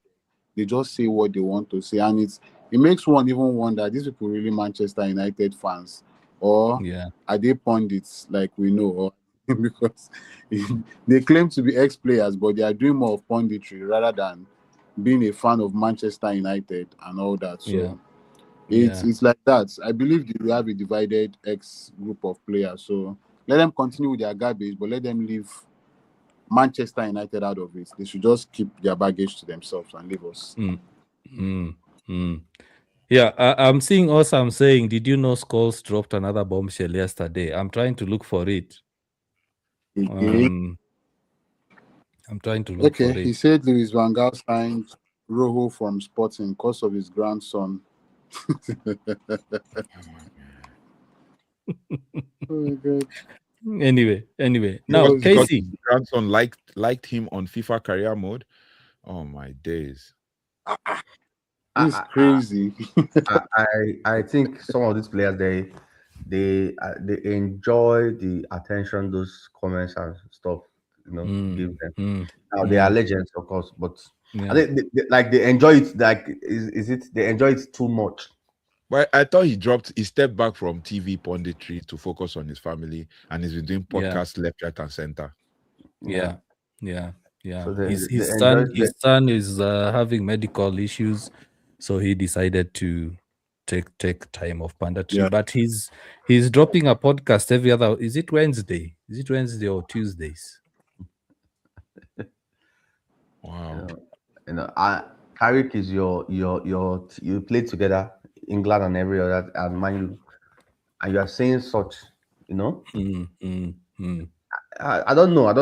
Like I said, I think they are rich, so I won't say they are chasing. If not Nigerians, I would say they are chasing internet money. But you know what I think, and I think this issue, I'm going to be a bit xenophobic on this. Forgive me, guys. Yeah. I think I thought that this issue was only with Africans. Africans have a way of, when they see their brother or their friend succeed, they start having that jealousy, start having that spite. Yeah. Yeah. Sorry? Witchcrafts, village people will come up. Exactly. So I thought as Africans, we are the only ones who are affected with that. But to me, it's clearly jealousy. It's clearly jealousy because United talks. You United Talks, you've just said all of them are failed managers. All of them are owners of a club.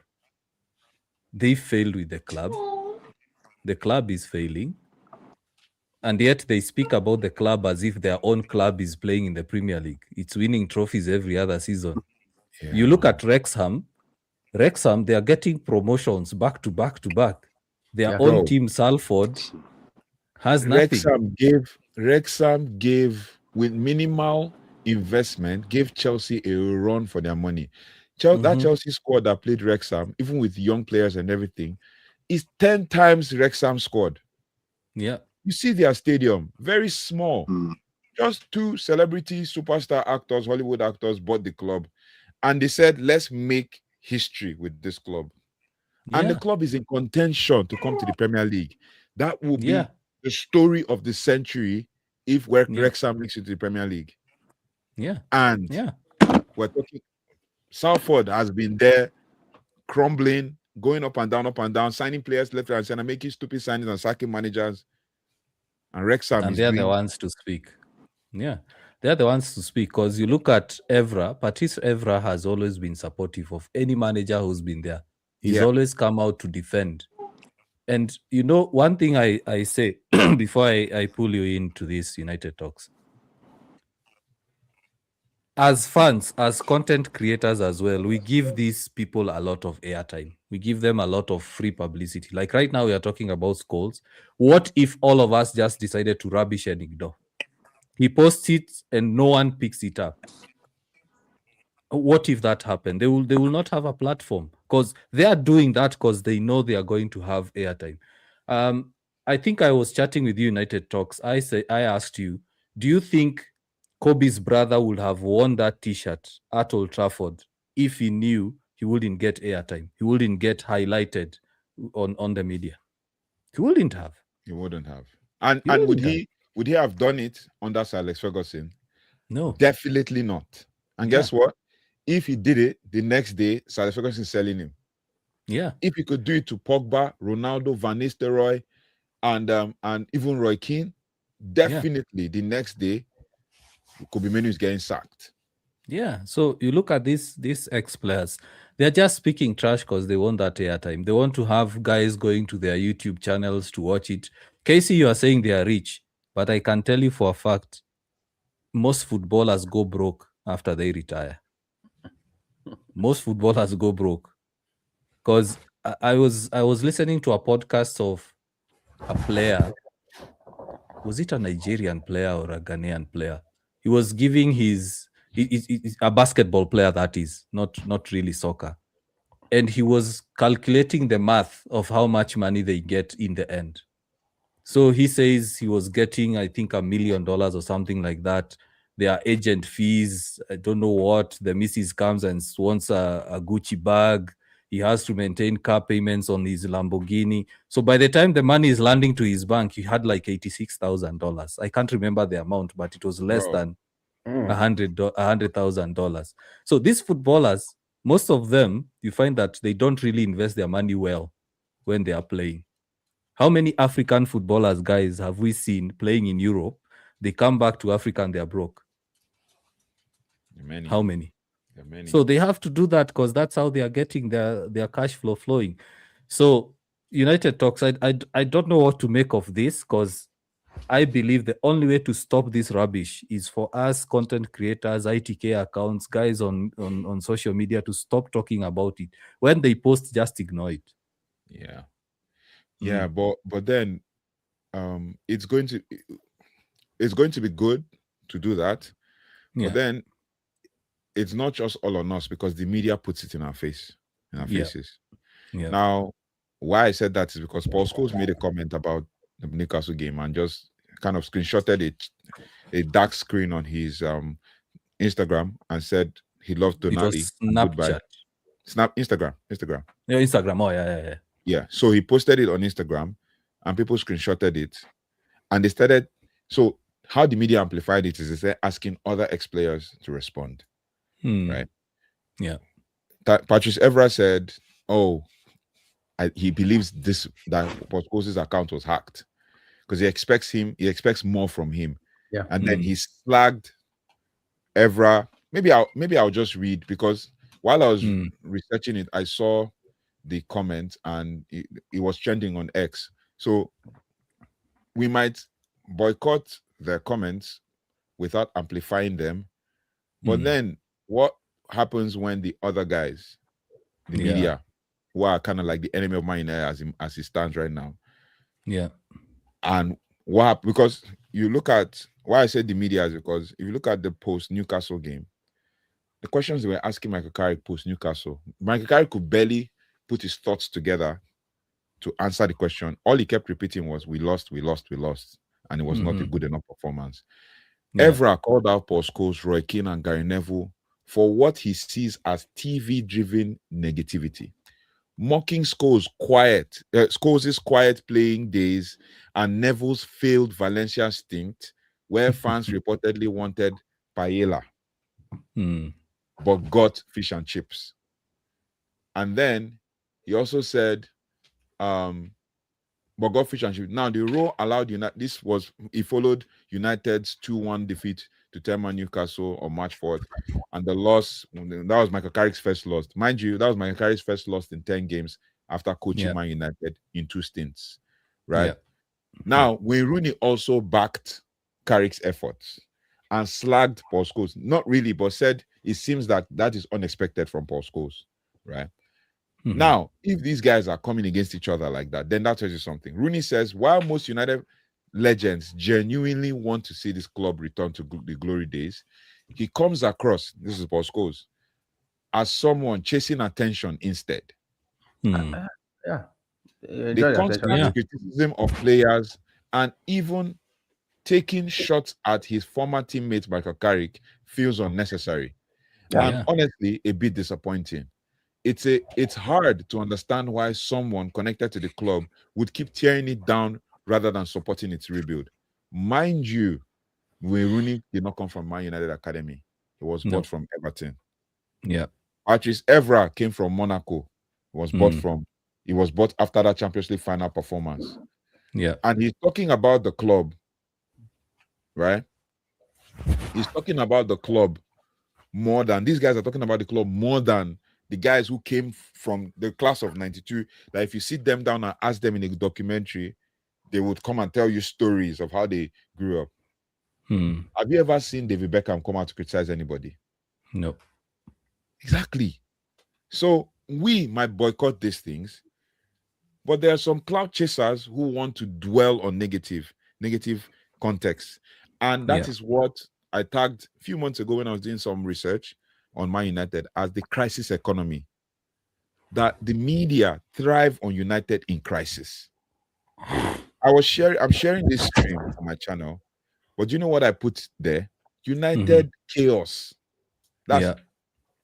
It is a United chaos all along, because it's absolutely disappointing to hear that even our ex-players are clashing heads with each other. Have you seen where Gary Neville and Roy Keane are arguing on the overlap? They can't seem to agree. They cannot seem to agree. And then they have a Jamie Carragher, who is the only Liverpool pundit that comes out and talks all things Liverpool. Support them, support the argument, and bash the. Meanwhile, Liverpool have lost more games than Man United this season. More games in all competition than Man United. So it's a problem. And we can do our best, our little best, to educate. We can do our best to boycott, but the media also has its own. We've been here for more than 2 hours, so I want us to go to the next topic, the last topic of the day. One of the players that has been criticized by us, by the media, by everyone, is someone called Casey.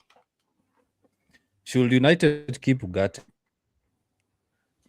or should United sell Ugarte and go for 3 midfielders?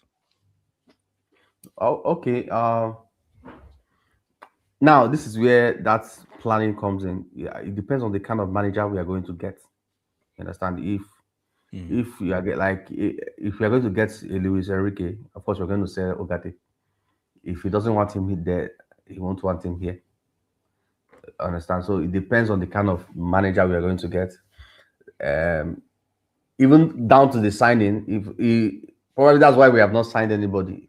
We want to first get a coach, then get the players that will be suited for what the coach wants to do. You understand? But Ugarte, all things being equal, let's say if you're not getting Luis Enrique, I should say keep Ugarte. I know I don't think, yeah, he has not been living up to expectation, but I think if the media don't like you, if the media can, how will I say it? They'll push a narrative to make You everybody can push not a like narrative like it will now. Yes, I'm not saying he's playing that good, but I'm sure he's playing more than a lot of English players that we're not hearing their name every other weekend. You understand? Yeah. But of course, he plays for Manchester United. That's the problem for him, and he's not playing. He's not playing so good. You know, that's also a problem for him. But I think is more media driven. You know, sell him. It's more media driven. I mean, we were on a live, and somebody just said, "I just don't like Ugarte." It's not even about what he's playing on the field. It's not necessarily about what he's playing on the field. Somebody just said, "I don't like him." That's why if the other guy, no matter whether he plays bad, you will still, some people will still support him. You know, they will make an excuse for him. He has not been having enough games. That's why he has not been playing. You know, he's the other guy for me. He just coming back from injury. That's why he's playing so bad. Because he needs a player that will unlock him. So I told them. So Ugarte doesn't need. So Ugarte does not need to be unlocked. It's only this guy that needs to be unlocked. So sign a player that will unlock Ugarte now. Why is it only this other guy that needs to be unlocked?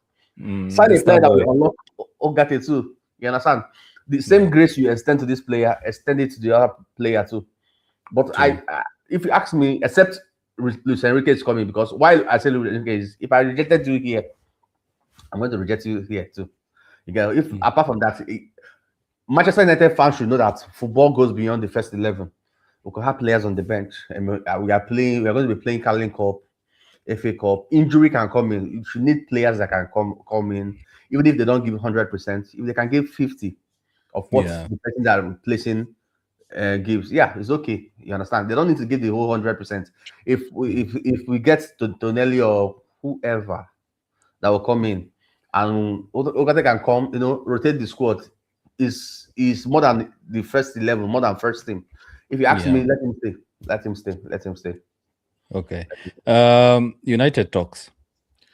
Manchester United have a very, very good defensive midfielder, an elite defensive midfielder based on the statistics. Manuel Ugarte, in terms of stats, per 90. Defensive metrics per 90. Tackles 5.06 per 90. He's in the 98th percentile. That's elite. You look at interceptions, 1.5 per 90, 90th percentile. You look at tackles plus interceptions, it's 6.5. Basically, tackles 5.06, interceptions 1.5. He's elite tier. Ball recoveries and regains, he has a high volume. So these numbers show that he's the most active defensive midfielder, one of the most active defensive midfielders in Europe. I'm just reading my notes. Yeah. When we come to possession, his pass completion is mid-range. His passes attempted above average. And this is now comparing with the likes of Bruno, Casemiro, and Kobe. Progressive passing distance is in the 29th percentile. That's below. Progressive passes is low. Progressive carries, we know that he doesn't dribble a lot. But when he does, he does it well. Attacking contribution, goals low, assists low, shot creation low, expected assists very low. So you look at the elite traits that Manuel Ugarte has is ball winning, defensive duels, tackling volume, press resistant in defensive zones. Average traits include short passing, retention under pressure. The weak traits are progressive passing, carrying the ball forward, and chance creation. My question to United Talks, what do Manchester United fans want from Manuel Ugarte? Yeah, that's a very difficult question to answer. And I know why I said that. Because my United fans want Manuel Ugarte to be the Carlos Baleba. They want him to be the Elliot Anderson of these days. They want him to be that player that will grab the ball from the defense and run with it to the attack and create chances, right? There's no room for lapses. There's no room for he doesn't have confidence. And when you mention Manuel Ugarte, he's still 24. He can be shaped into whatever. He has not even hit his peak. He has never started to ascend. He can be shaped into whatever you want him to be shaped into. He has proven over years that he can be a reliable squad player. Yeah. Right. He has proven that he will not complain. You will not hear him make noise in the media. But guess what? When he goes back to Uruguay, he will play in a midfield pairing with Valverde. Valverde. Uruguay. Yeah, Valverde, yeah, Uruguay. He Sorry, plays Uruguay. in a proper midfield pairing with Valverde. When he's being told to play as a centre back, he still plays that centre back role for Uruguay. So Manuel Ugarte is versatile. But do you know how you enjoy Manuel Ugarte? If you play more. The game against Fulham, the game against Brighton. Yeah, Ugarte played with Casemiro in that mid. And he had a very high rating in that game, 7.0, over 7.0.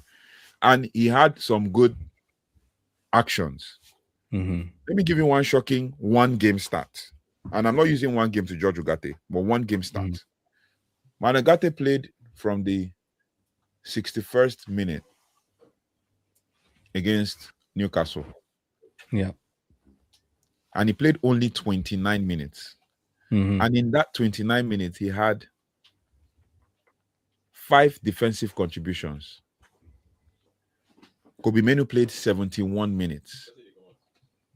And he had 6 defensive contributions. That tells you something. Yeah. Now, how I rate a player who is defending properly, who has a good defensive contribution. I say how I rate a player who is doing well, especially in the midfield and in defense, is their defensive contributions. You read out some stats. I'm going to read out 25-26 Premier League stats. I did it usual Google search, right? Appearances, he had only 19. He started 7 in the Premier League. Minutes played, 793. Goals and assists, obviously, we don't expect him to have goals and assists. He's a defensive midfielder. Yeah. Passing accuracy in the Premier League this season, 87%. Tackles won in all 19 games he's played, 18. That's like one tackle per match. Yeah. Average fourth mob rating, 6.7. Does that speak to you as a bad player? No. Exactly. Right? Now, you see that sometimes it's all narrative. They just paint it. This is what Michael Carrick said about Manuel Ugarte. Despite his struggles, Michael Carrick has publicly praised Ugate's attitude and commitment in training. However, reports suggest that Manchester United are planning for significant overhaul on him. But I remember that press conference. He has a good attitude and he's very committed. You don't hear him come out and complain. If you watch when players walk into the training ground and everything, when they're interviewing, he's always very positive. He will not complain. That guy is 24. He still hasn't hit his peak. I wouldn't mind Emmanuel Ugarte in the midfield, at least for the next 1 year. Yeah. I wouldn't mind him being in the squad for the next 1 year to set the standard. People might come out and say he's mediocre, he's this, he's that, but him being in the squad to set the standard, I wouldn't mind that at all. Why I say this is because I know that we need midfielders. But why sell off a midfielder that could potentially go on and hit his peak at 25, 26 and perform very well, like we did with Scott McTominay, when we can mold him here? A new manager can come and mold him here, and then he is going to be a faster version of Casemiro, as Awesome just posted in the comments. A faster version of Casemiro. He's learning of Casemiro, and then if they bring other players around him that can complement him, athletic, fast, a certain Elliot Anderson in that team, then we can have the best of Manuel Ugarte. I'm telling you this for a fact. But guess what? The players, you mentioned Sandro Tonali, Casey, you mentioned Sandro Tonali. Sandro Tonali is actually not a defensive midfielder, but it is what it is. Elliot Anderson, not a defensive midfielder, is a CM, right? So you bring in a defensive midfielder that can compete with him for that position. and an athletic central midfielder that can cover the spaces that he's not covering. Trust me, we'll have a good squad depth in that midfield. He will be unlocked. Yeah, That's what I'm saying. Unlock him. Unlock him. He will be unlocked. Yeah. One thing I know about United fans is they tend to be like a flag. They move, and I'm not saying all, most they move with the wind. It's like if the wind blows this way, they'll move this way. If the wind blows this way, they'll move this way. Casey, we've been with you basically the entire season. United Talks, Casey had to apologize because he was part of that wave that was following the flag. yeah. Casey came on live and said, Cunha is not good. Why did we sign Cunha? I saw that apology. I saw that apology. This is the fourth apology. You saw the apology, United Talks. I saw the apology on his page. Yeah. I forced him live. I told him he owes Cunha an apology. You know, I listened to someone tell me this same thing yesterday, and I didn't agree. How can you come and tell me Cunha was not good enough? Then you are measuring Cunha based on his goals and assists, and then you compare him with João Pedro. Yeah. João Pedro has scored 9 goals. Cunha has scored 9. João Pedro has played more games. Cunha has played less games. Make that make sense. Cunha has been good. Yeah, Cunha has been good. So United fans tend to move with the wave. They tend to move. If the narrative, you remember yesterday also United Talks, I mentioned about hard mentality before I left the live. Yeah. United fans, a lot of them have the hard mentality. When they see the trending topic is Ugarte, it's like they start agreeing with a lot of people. They see a lot of people saying sell Ugarte, they also jump onto the bandwagon of selling. Yeah. If Ugarte plays, let's say, the remaining 9 games, or let's say out of the 9 games, 5 of them he plays as the starting 11 and has a 7-8 out of 10 performance, what do you think the wave will be? Don't sell him. Don't sell him. Yeah, you cannot sell him. But do you know there's another narrative that will come out and say he's playing for contract? That's the next one that will come out to say. Yes. You remember Scott McTominay, McFred. You remember McFred. I was among the guys who are saying sell McFred. Yeah. Right now I'm regretting saying it. Exactly. I'm regretting. Because imagine if we had Fred, not even McTominay, let's say Fred. Yeah. Fred would have been, and Fred was not yet at his prime. Yeah. Was not yet at his prime. You know, you look at even McTominay, he's now at his prime, and he's now playing the way we wanted him to play. Bro is chilling, man. He's chilling. He's enjoying his time in Italy, man. Yeah. So United fans have that tendency. So, like right now, you might find 1 or 2 popular accounts went online and said, I'm having doubts with Carrick. The performances were not good. They are seeing it in the Crystal Palace game, while some of us saw it in the Fulham game. Bro, I saw it 4 in the Fulham games before. Bro, I did a full 40-minute analysis on that Fulham game with video evidence and screenshots. I watched the game after everybody had watched it. So as I was watching each phase of play, I was taking screenshots. The spaces were glaring. Yeah. The intensity dropped. How can you go 2 goals up and concede 2 more goals and almost lost the game? Yeah. Bro. Yeah, so it's the same thing. So you find that when Carrick was winning, everyone he's the one, give him the job. Because a lot of people, basically the major accounts were saying, you see, Amorim was the problem, bring on Carrick. And then now after that one loss, when the big accounts and some journalists here and there start saying, he needs time, he needs support, probably he's not the one. Either way, he was here temporarily. Now, most of the United fans also shift. They start saying, you see, he's only here in an interim role. How do you expect him to perform with this squad? They start now changing the narrative. So similar with Ugarte and any other player that was there. You remember when Eden Heaven was starting now to play games consistently. Yeah. He started poorly. Yeah. But people saw the potential. And they people saw the potential.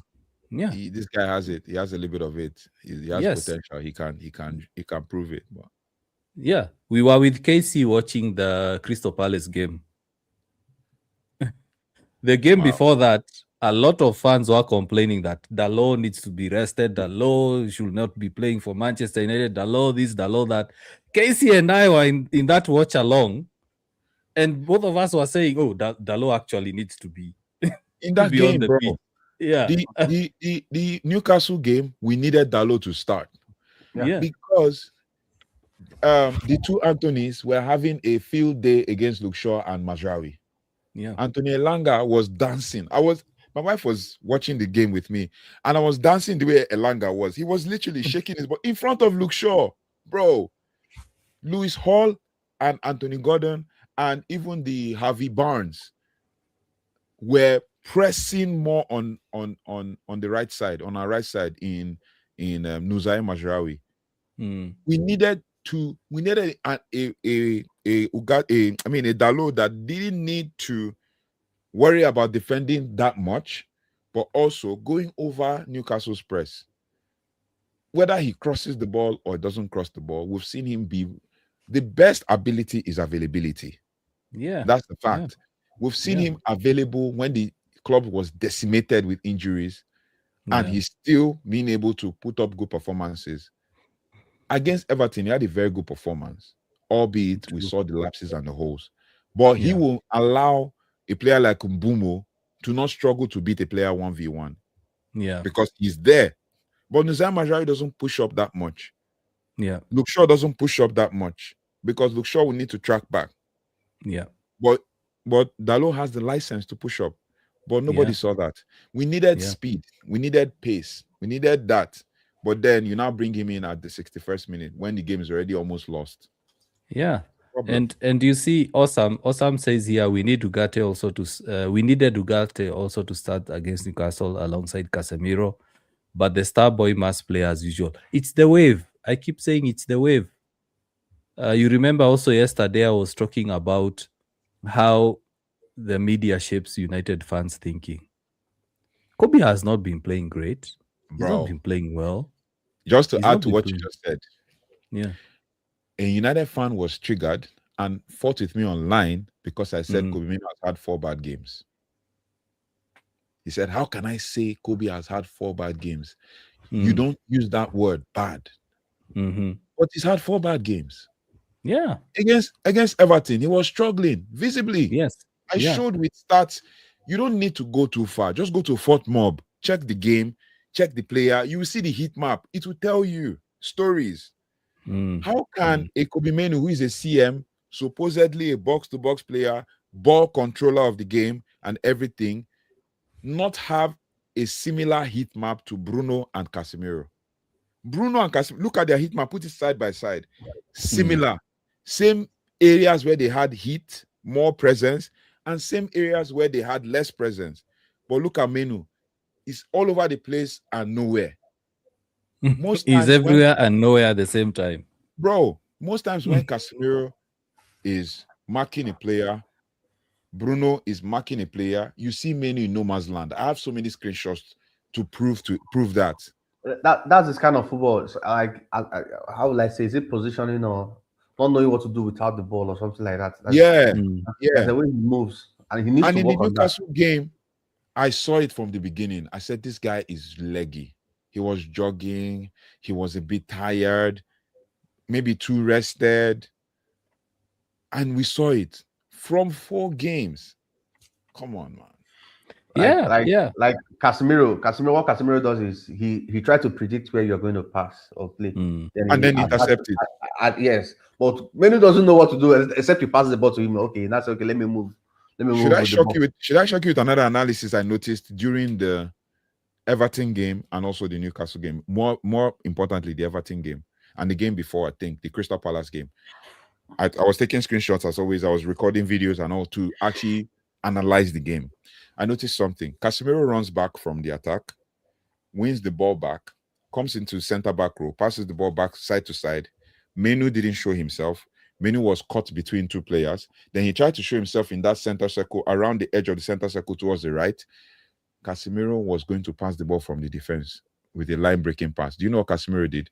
He was supposed to link play between him and Menu. but he bypassed Minu with the pass. Bypassed Minu several times and made a forward pass to Brand Bumo. Do you know how many touches Casemiro had in that game? 115. Minu had less than half of that. Yeah. So it's the same case. It's the same case with Ugarte. Guys want Ugarte to do the Kobe Mainu job. Guys want Ugarte to do the Bruno Fernandes job. That's not his job. And I like Osam's assessment here. Casemiro will keep moving. Manuel Ugarte will be one of the will do the dirty job. Both Tonali and Joe Linton won't overrun our midfield anyhow. But whenever you say this, guys get triggered. It's the same thing. Yeah, you picked United Talks. You picked my assessment of Kobe and why I see him being fit at number 10. Yeah. I took that. I took that video just specifically because of the role. Yeah, and you asked a very good question. Now, if next season Kobe vies for the same position as or fights for the same position as Bruno, is it not the same discussion you are going to have as last season? So exactly. So one of the things I was actually chatting with someone on that video, and I asked him, if United go and sign Tonali and let's say Elliot Anderson, do you think Kobe will start? Bench. Bro, you don't need to say too much. Bench. People mention Adam Wharton, they mention Tonali, they mention Elliot Anderson. Sangare is Nottingham Forest is Nottingham Forest defensive midfielder. Elliot Anderson is a central midfielder. He is the Kobe Mainu of that team, dictating play. In fact, he's the Kobe and Bruno combined. That guy, the way he runs around the field. Yeah. Then in Adam Wharton, it is actually Kamada that does the defensive job. Kamada does the defensive, and when he's subbed off, they bring on Hughes. Then they make Hughes the defensive guy. They make Kamada the central guy. So if we're talking about signing players, the two players have been mentioned the most. In fact, even Sandro Tonali in Newcastle. Sandro Tonali just started doing the defensive job in recent games because Bruno Guimaraes is injured. Yeah. So if you now come and bring a Sandro Tonali, Elliot Anderson, Adam Wharton, he still doesn't solve the problem. We need a defensive midfielder. And guess what? These are all replacements for Kobe Mainu, same position. Elliot Anderson is actually a proper replacement for Bruno, whether we like it or not. Is the fact I've seen him play. I've watched too many games to actually come to this conclusion. He even wears the number 8. He does the same things. He's everywhere. He's tackling. He's winning balls. He's making long passes. He's shooting. We have a problem on our hands, and the earlier we accept the problem, the better it will be for Man United fans. We are not saying Kobe Mainu is bad. We are not saying, we're not taking away his talent. We just want him to be better. We just want him to do better. We want him to even we want him to there's a certain guy in the Man United Academy. His name is Jim Thwaite. Yeah. That guy has a wand of a right foot. If that guy is big enough and good enough to play in the first team, it's still that same central midfield position he's going to take, not the defensive midfield. So that's the problem. Yeah. Osam says 75% of the fan base don't want us to sign Elliot Anderson and Tonali because of the star boy. Even Casey is mad. Casey is mad. He's like, why are we going to sign players? Because no, we don't sign. Let me. Starboy must play. Yeah, you see, but I was in Kimi's live. And he asked me about my thoughts on midfield signings. I told him, don't be shocked if Manchester United sign only one midfielder. Yeah. Don't be shocked. They can just decide to go with a proper box-to-box and play Ugarte in that CDM role. They might decide to do that. I will not be opposed to it at all. Yeah, they might decide to do that. They might look at Kobe and say, Kobe can be fighting for the same position as the new box-to-box. But we are just going to spend 100 million on one. So it's either Elliot Anderson, Baleba, or Wharton, or whoever. But I'm only seeing them signing one. Don't be shocked. That's a very huge one, though. Like, We need I'm telling three. you, yeah. We need three, and we're going for. Yeah. I'm telling you, don't be shocked this guy is going for, or they can go for one big name and someone who's in that range of 20, 30 million. So maybe this is to you and Casey. Hmm. Two players. You have the opportunity to sign two players, a big name and a cheaper name. Who would you go for? In all the names we're linked with. Considering Personally, I'd go with. I still believe Baleba can be good. Okay. I'd still go with Baleba. I'll still go with Baleba as the cheap option, not the expensive option. Of course, we know Brighton will ask for more, but but if he's available for like 40, 50, why not? I'd go for Baleba because of his athleticism. He's still young. He hasn't even reached his prime. The expensive one, I'll go for Elliot Anderson.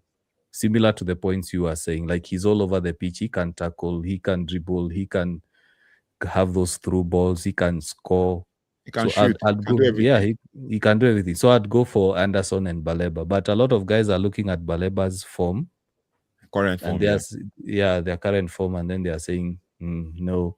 At the same time, I'm also worried about his mentality. If he comes to United, he needs to actually work on his mentality, because if being linked caused the downturn in form, then the media, and the media. So what if he comes to United and has bad games and then he starts facing that? Scott tweets something.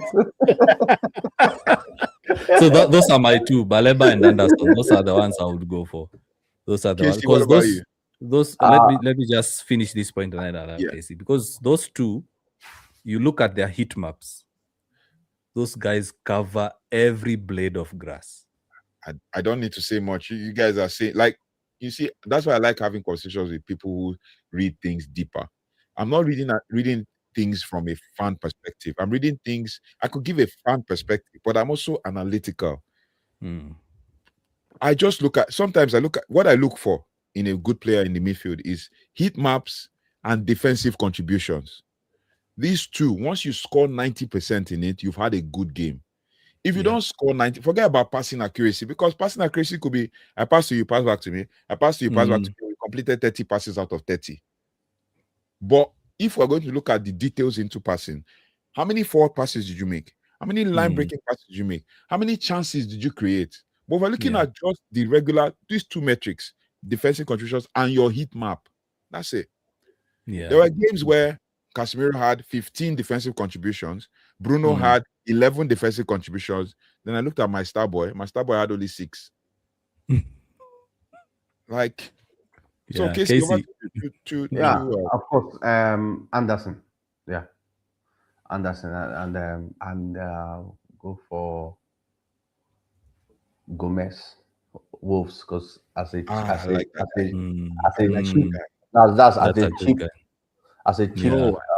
that guy, man. That guy is good. As a cheap that option, guy is good. So go for Gomez and Anderson.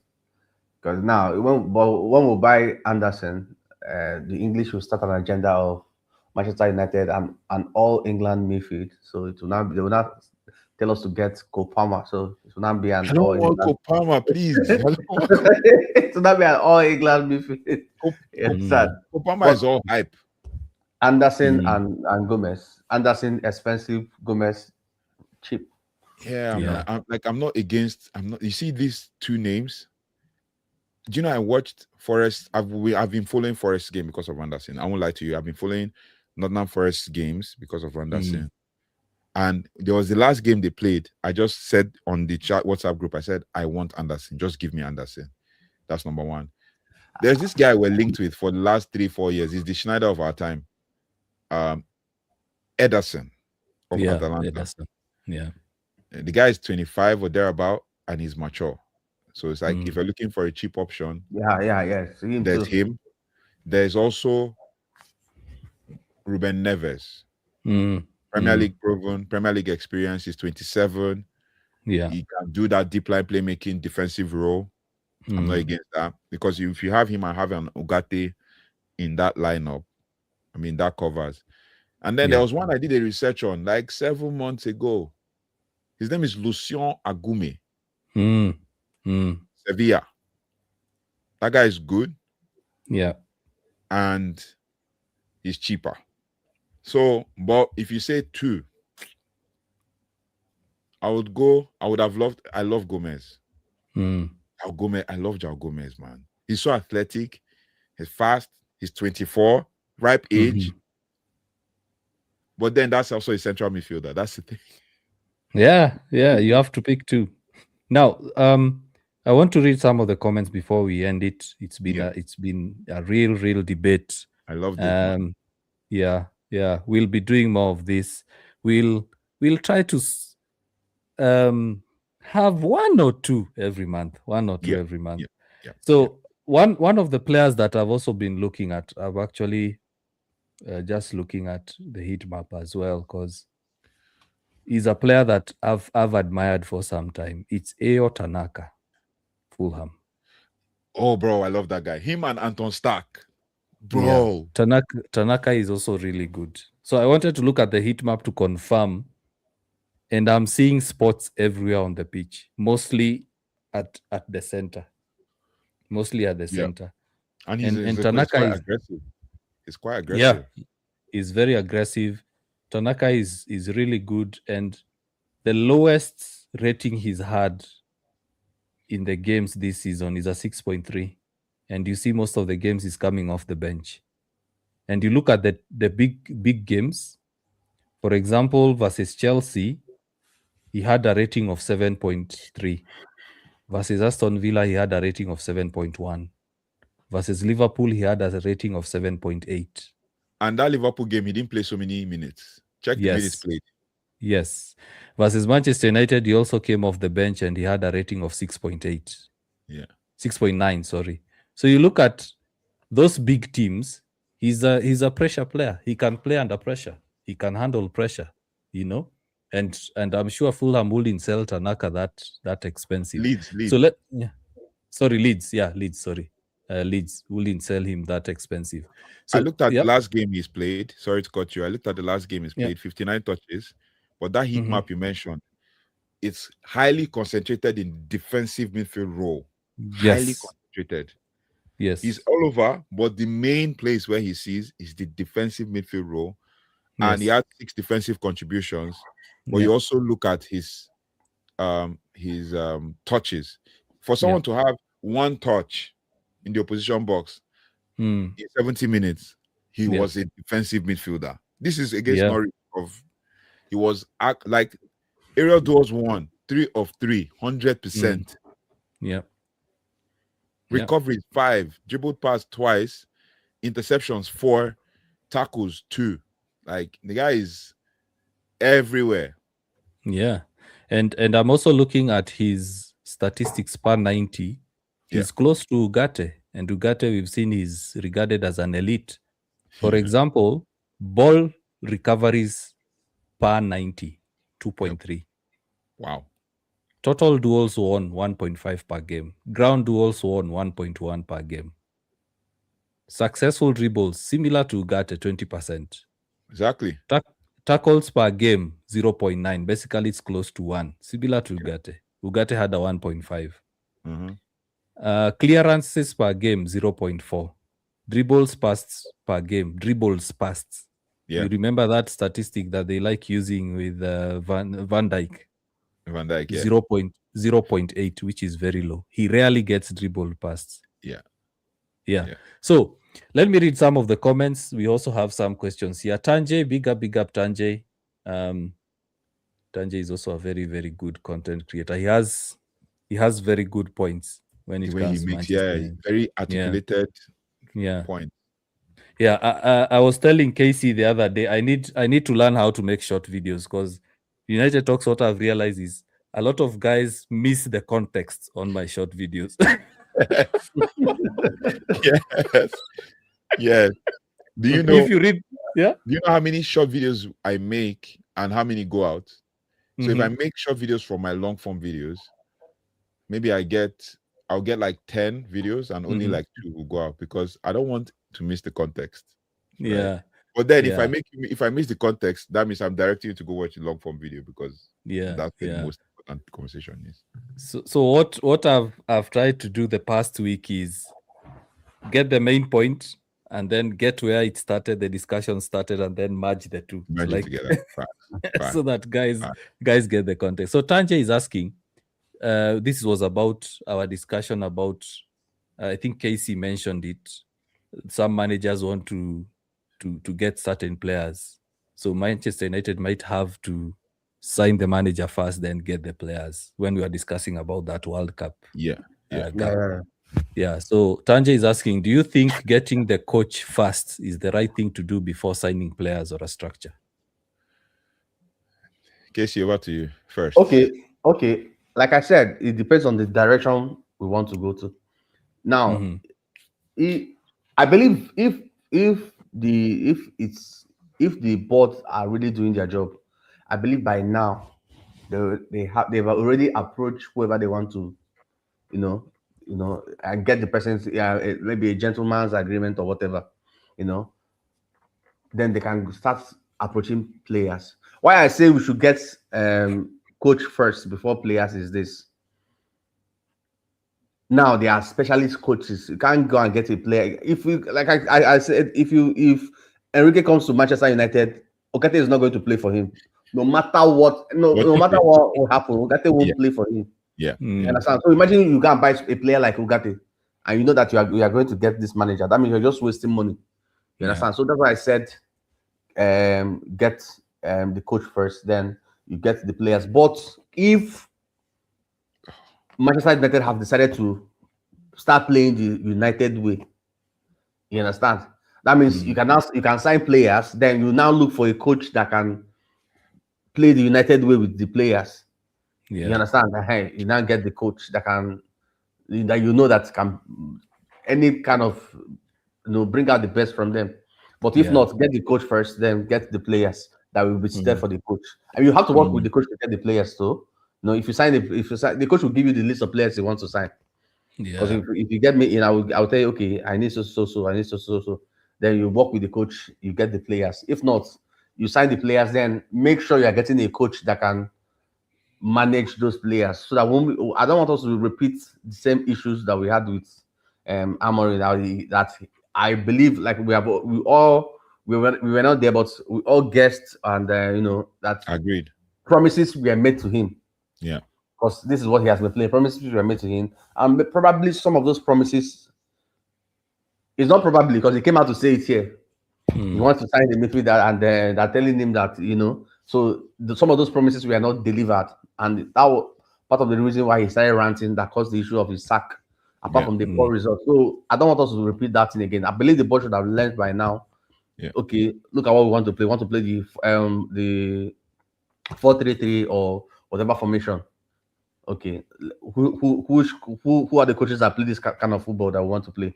You have the list. You should be approaching them by now. Approaching them, get their consent or whatever. Then have a list of players that you want to, start looking at those players by now. Once the season is ending, you put pen to paper. Then you guys just get the players. Get the players. True. So don't waste money. We don't waste money. Yeah. In that way, we cannot excuse them for not signing in January. Because if they can't get a rubbish player, we'll be like, why didn't you buy this guy in January? Why didn't you get this guy in January? Yeah. You understand? True. Yeah. Now, United talks. We only have 9 minutes now, so please be brief. Please be brief. Yeah. So basically, for me, I feel like it still goes both ways. Just to kind of follow up with what Casey said, we need to know the direction that we're going. What's the direction we're going? While we're talking, I was looking at other players that mine were interested in that were mentioned. Hayden Hackney is one of Middlesbrough. Check his last game against Crystal Palace. His heat map is similar to that of Bruno's, and he's an attacking midfielder. He's just 23, so he's cheap. Can get and all of that. So what I'm saying is, what direction is the club going? Where are we looking to? What are we looking to do? Are we in a building phase again? Have we restarted the building process? Are we headed in the direction of we build now ahead of next season? That's ahead of 27-28 season, or we just want to win now? If we want to win now, then get the manager and then back him up with the players. So the manager needs to be on ground first, because any player we're signing needs to know who they are coming to play for. Right? Yeah. Cunha was signed because he knew he was coming to play for Ruben Amorim. Mbumo, same thing. Sheshko, same thing. So even Dogu was signed because he was coming to play for Ruben Amorim. So we need to know who we are signing, because by the time we know who we're signing, who the manager is going to be, then that manager will kind of, in a way, determine who we're signing, because the manager can easily plant a seed without actually saying anything in the ears of the player for them to agree. But if we go on to sign a player and then the manager comes and then the manager does not like the player, the way the player applies himself in training, then we have a problem. Then certain agreements that were signed will now become void, because it will now lead to what we had with managers ranting, and players like Licha Martinez having shouting matches with managers, and Kobe Menu, who hasn't started his career, having shouting matches with Ruben Amorim and all of that. We don't want that. We want a harmonized, unified team that would be able to play with each other. So I believe getting the manager first is right before getting the players. That's it. True. Sammy says, my view is let the coach pair Ugarte with Casemiro. This is back to the Ugarte discussion.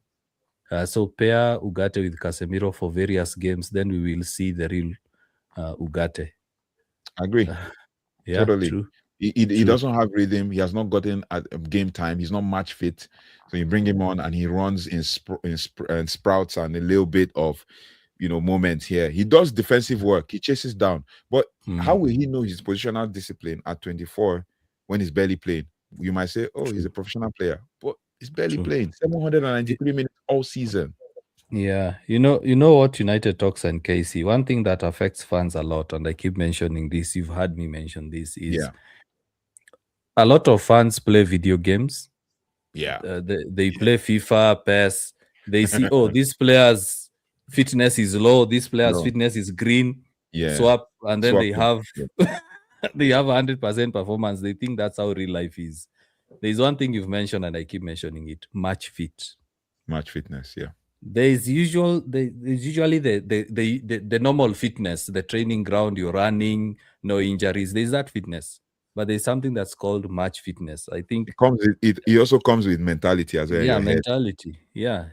You have to match the rhythm. As well as guys need to understand that whenever a guy comes off the bench, they take some time to settle down the game. I've played sports before. I'm not sure that you guys have played sports before. When you come off the bench, and I still coach to this day. So yes. Yeah. When a player comes in, they need some time to settle down. You can't expect them to hit the road running. In fact, few players come from the bench and immediately match the tempo of the game. Exactly. How many times have we seen even players? Gerrard himself came off the bench, got a red card in his final game, and was hooked off. So it takes some time. The Monk Doll, big up Monk Doll. She's asking, who are we looking to offload for us to actually get those names? I think the Tanakas, the Elliot Andersons, Balebas, because she's saying we struggle selling. So who are we looking to offload to actually buy those names? Well, Casemiro is going anyway, so we have space in that one. I think that's the only one. And we actually already had 3 spots left in the midfield, so we needed to refill those. Yeah. We're going to sign players, and then we sent a certain Toby Collier on loan, and he went and got injured because we thought we were going to sign a player and we didn't sign. Then we brought him back, and then he got injured and couldn't go. Then he went to Hull. On his way to Hull, he got injured again. So he thought he had an extra man. So we actually need. We already have like 2 spots in the mid with Casemiro going. That makes it 3. So. And United have not really replaced some of the names like Eriksen. They've not replaced Eriksen. They've not replaced Fred. They've not replaced McTominay. They've not even replaced Michael Carrick. Just to tell you how recent. Right? And then we look at certain profiles like Mason Mount who are always injured. So I think if United are to offload some of the players that have seen multiple reports is Luke Shaw. Luke Shaw might be offloaded. Of Look, course, sure. Harry Licha needs to go. Licha. He's Yeah. too injury prone. Mount Yes. needs to go. Yeah. So I've seen reports of those three, as well as we have to remember that there are certain players out on loan that are guaranteed to leave. Hoyland is leaving. Yeah. Rashford is leaving. Onana. Now, Trabzonspor have said no. Trabzonspor have said it no. triggered people when they saw the reports that Onana was going to come back to fight for his player. Like, what? Yeah. It was tough. Yeah, but for me, if he comes back and is comfortable sitting on the bench for 1 year as we are looking to sell him, why not? I heard Inter are interested anyway, so maybe he might go there. Yeah, he might go back to Inter. Another name that I've had that might be offloaded, and it's a shock. It's a huge shock. Is Ahmad. He better not. They better not try. I saw some reports over the weekend. I was like, let me research. Of course, there are some journalists who try to get ahead. They are like tier 4.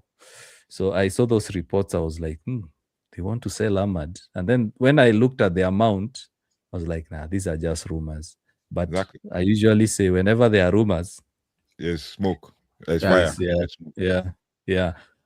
So another player, of course, United will offload is Alte Bandia. Alte Bandia will be offloaded. Yeah. Even Tom Heaton will retire as well. Tom Heaton will retire. The other player that I also had, if a club comes with good amount, they will sell, is the Star Boy. They should not sell the Star Boy. It will trigger fans. They should not sell the Star Boy. So remember those reports were there starting last year. Yeah. I mean, even like there's still the contract conversation that he's still not signed. I also think that's part of what's making him not to play, because he's not sure whether he's here next season. Yes. So I mean, in as much as we want to criticize him, we also have to factor in the fact that he has not signed. So he has not signed. Yeah, of course, Jadon Sancho, the contract is expiring. Yeah, yeah. So you look at not only sales, there are huge contracts that are expiring, and Manchester United are looking at around £20 million per year savings on salaries only. That's a huge amount, because you look at Rashford, 250, Sancho 275. Yeah, Maguire I think is at 180 or something like that. Casemiro is at 350. Bro, so they are making So you look at those wages, it's also good money. So gentlemen, it's been 3 hours, guys. 3 hours, bro. 3 hours. One of the longest debates we've ever had. Casey is already leaving tomorrow. I'm already leaving tomorrow. And I'm behind. I'm absolutely still in yesterday, like literally almost 7 hours behind yesterday. Yeah, you're still leaving yesterday. Casey is already quarter way through the day, quarter way through Monday. You're already Monday. Bro, I'm behind. I'm still in Sunday here. Yeah, I've also stepped into Monday, and we need to get some sleep because, of course, guys, we have day jobs. Jobs. This is not our. And that man there, DJ El Pablo, United Talks podcast. I keep hearing the door opening and closing, so that means he's being told, "Hey." Actually, she stepped out, so she's told me I'm going out. So sometimes I'll just, give her signs and tell her, okay, I'll call you and stuff. But thank you guys, man. Like UKG has been an honor, because every time I come here and have conversations with debates, I learn, but I also educate myself, right? Because I don't want to be that Man United fan that just comes out and talks about vibe and just vibe with the moment and move with the flag and all that. When I wanted to go into this content space, that was actually what I wanted to do. And that's why I associate myself with people that are level-headed when it comes to the analysis. We can rant here and there. That's why we're fans. But level-headed when we analyze. Look at Awesome in the chat. Look at Tanjay. These are Yeah. guys that are kind of level-headed when they analyze and they put out points. They don't just talk out Yeah. of nowhere. So yeah, one thing I commend Tanjay for is he asks very difficult questions, and when he asks you those questions, he wants to get an answer because he wants to learn. So yes, and no, it's not yesterday. On Saturday, I was on Awesome's live, and one thing I mentioned is United fans, whenever they need to argue, whenever United fans need to debate, please do your research. yeah, man. Please, you remember me mentioning that? Yes, I remember. Yes. Please do research. There was someone, I don't want to mention the name. Don't mention names. Don't worry. No mention of names. They were, I knew they the were person. trying, yeah, they were trying to draw parallels from Ajax and United. Tenag and yeah. And actually, it just popped into my head some of the history, and I decided, as I'm talking, I was actually going through Google, just to get the dates right. Yeah. So please, as much as you're also seeing ITK accounts are those Twitter accounts that post news. When you see, you see guys going to give their opinions. Like one of the things I said, actually, United Talks before you came in, there are a lot of reports saying that Carrick, basically a lot of guys posting that Carrick has reduced training intensity. It's false. He hasn't reduced intensity. No. If you read the report, it says he shortened the training time and increased intensity. So that could be misread anyhow. Yeah. Wow. Actually read that report. So I've been looking at those guys. I go and ask, where does it say that Carrick has reduced training intensity? No. Carrick only reduced the training time and increased intensity. Yes. Yeah, man. But in the long term, it kind of measures it. Wow. But you see, now one of the sticks that the fans are using is Carrick has reduced intensity because someone, based on their comprehension, analyzed it, yes, that's what they posted, and then everyone is running with it. So, guys, please, whenever you read those things, do not be quick to bash. The other day, we were with Casey, we were laughing off the video I made about Garnacho, which is the video I have most of the views on TikTok, actually. Yeah. And I said, we've watched Garnacho for 2 seasons. 2 seasons. I guess I said the same thing you just said. Yeah. Without even knowing where you're going to, but let's keep going. 2 seasons, so we know what he's all about. Garnacho will give you, in case he said 4-1, 4-1. 4 bad games, 1 good game. Yeah. Facts, Casey, facts. You see? Yeah. So I say that, but a lot of Chelsea fans, including some United fans, were like, no, we shouldn't have sold him. He was a star boy, blah, blah, blah. And then now, 6 months down the line, I came back and I asked, how is it going with Garnacho? Yeah. So please, United, but he's not there yet. He's not there yet. So please, anyone who's listening to us on TikTok, Twitch, Kick, on UKG's platform, United Talks platform, one thing I like saying is, please don't get overly emotional when it comes to United and the news that's being pushed. Take some time to dig. Please dig and try to understand the point that is being put across. For example, criticizing Kobe does not mean we hate him. Exactly. Does not mean I hate him. Even means we love him even more. That's what it means. It means we love him more. We want him even to be more. better. Yeah, I've got xenophobic attacks, racist attacks, just for saying Kobe did not play well versus Newcastle. Oh man, that's bad. You see, but actually, you even find guys not even understanding the whole point. They don't understand. So I've seen guys are even attacking one of the biggest content creators, Manchester United content creators, Mark Goldbridge. Yeah. And he has, actually, when you listen to him, he has points. He has valid points. But because someone said, oh, he's a Forest fan or he does this, he might not say everything right, but at least, how does the saying go? He cannot say everything wrong. Yeah, even a You might not broken say clock everything right, is but might not say everything wrong as well. So yes. Even there's that saying about a clock. I think a broken clock is right tells the twice time a right day. twice. Yeah, it tells the Yes. time, like tells the time right time, tells the right time 2 times a day. Yeah. So at the end of the day, follow guys like Casey Reacts, United Stocks Podcast, Tanjay, Kimi, Fred. Bro. The reason that's why you see us as a group is because all of us try to drive sense to a lot of United fans. We try to drive sense. Like sometimes we rant. Casey and I rant a lot. We rant. I started my own with a rant without even reading the room. We rant. And at the end of the day, there are times I've been wrong and I come back the following day and I say I was overly emotional. My mantra has always been be calm, but I rant and I come back and I say that I was wrong. At the same time, it's no longer Manchester United. It's Manchester divided. It's Yeah. Manchester United fans.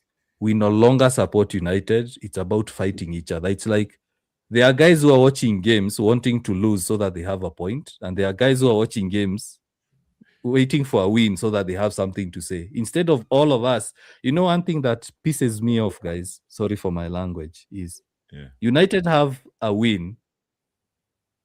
We all celebrate. You point out, like United Talks, you do analysis. You point out that these are the things we need to improve on, or Carrick needs to improve on. Immediately, someone takes it as you're not happy that United won. Yeah, that you won. Yeah. So, anyway, make sure you follow Casey Reacts, United Talks, Kimi, Tanjay, all of them. Make sure you follow them, Fred. So, gentlemen, 1 minute each. Final thoughts. Then we kill this. I used the bad word. Do not. Please, TikTok, do not cancel my channel for using that word. Yeah. Let's end this show. Yeah. Yeah. Casey, let's start with Casey. Yeah. Okay. Everything we are discussing is just because we love Manchester United, and in fact, UKG has said everything. If we talk about a player, I love Kobe Menu, but why I talk about him is because I believe the hype is too much, and then the hype is working against him actually, because you're not putting too much pressure on him to perform to meet up to the hype. You understand? That's why I talk about him. Somebody said, you people to stop criticizing Kobe Menu.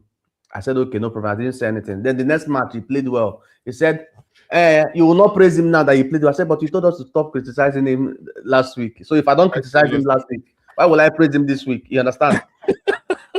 That's what I commented on the person's page, my friend. You understand? That's what I commented. Yeah. And so, just when you're watching Manchester United, just watch with an open heart. Know that we are in a phase. That's what most of you used to just want to win. Know that we are in a phase. Watch it. Apply critical thinking when you are watching them. And don't be overly emotional. Don't be overly emotional when we are. If we had played well against Newcastle and lost, that's another conversation. But we didn't play well. There was no intensity. So when we talk about it, it's not like you people are not happy that we lost. That's not what we are saying. You understand? But all in all, keep supporting Manchester United. Keep backing the manager. Keep praying for the club. We actually need we need prayers now. You understand? Keep praying for the club. Just support the club, and hopefully we get to next season. We'll start. By this time, at least we can be doing a watch along now. We play more games, have more times, come online, have more times to come live. You understand? Yeah. So that's that. Yeah, I mean, for me, from my own end, I just believe that we should all be level-headed when we analyze games. We should not be too jumping into making conclusions. And just like UKG and KC have just said, basically, especially with what UKG just said, do your research before you come online and say anything. Because if you come online and say anything without doing your research, it makes you look like you don't know what you're saying, and you're just moving with the wave. But if you come and you've researched and you've done a deep dive, that's why I usually have a lot of my videos are all about deep dives. Next you say, I'm doing a deep dive on this, I'm doing a deep dive on this. You don't need to do so much to search material, valuable material, to be able to pass your point across. I might do a deep dive on something by just looking at stats, and I'll tell you, based on these stats, I can tell that this person did this and did that. And especially with the talk about Kobe Manu, and I've said this and I'll still say it again, the fact that we say Kobe Manu did not do this in a game does not mean that we don't like him. The fact that we say he did not do this in a game means he should do it. That's pretty much what it is. Yeah. He did not cover the space, means he should cover the space. He didn't play with intensity, means he should play with intensity. We love him. For anybody who thinks maybe I've been watching Kobe Manu since 2021. 2021 in the academy. I said this guy is a Pogba regen, and I saw that in him. He used to wear black kits then, black cleats, black boots then, with his hair just a little bit rough. That was the Kobe, very lanky dude, but plays with style and energy and panache and stuff.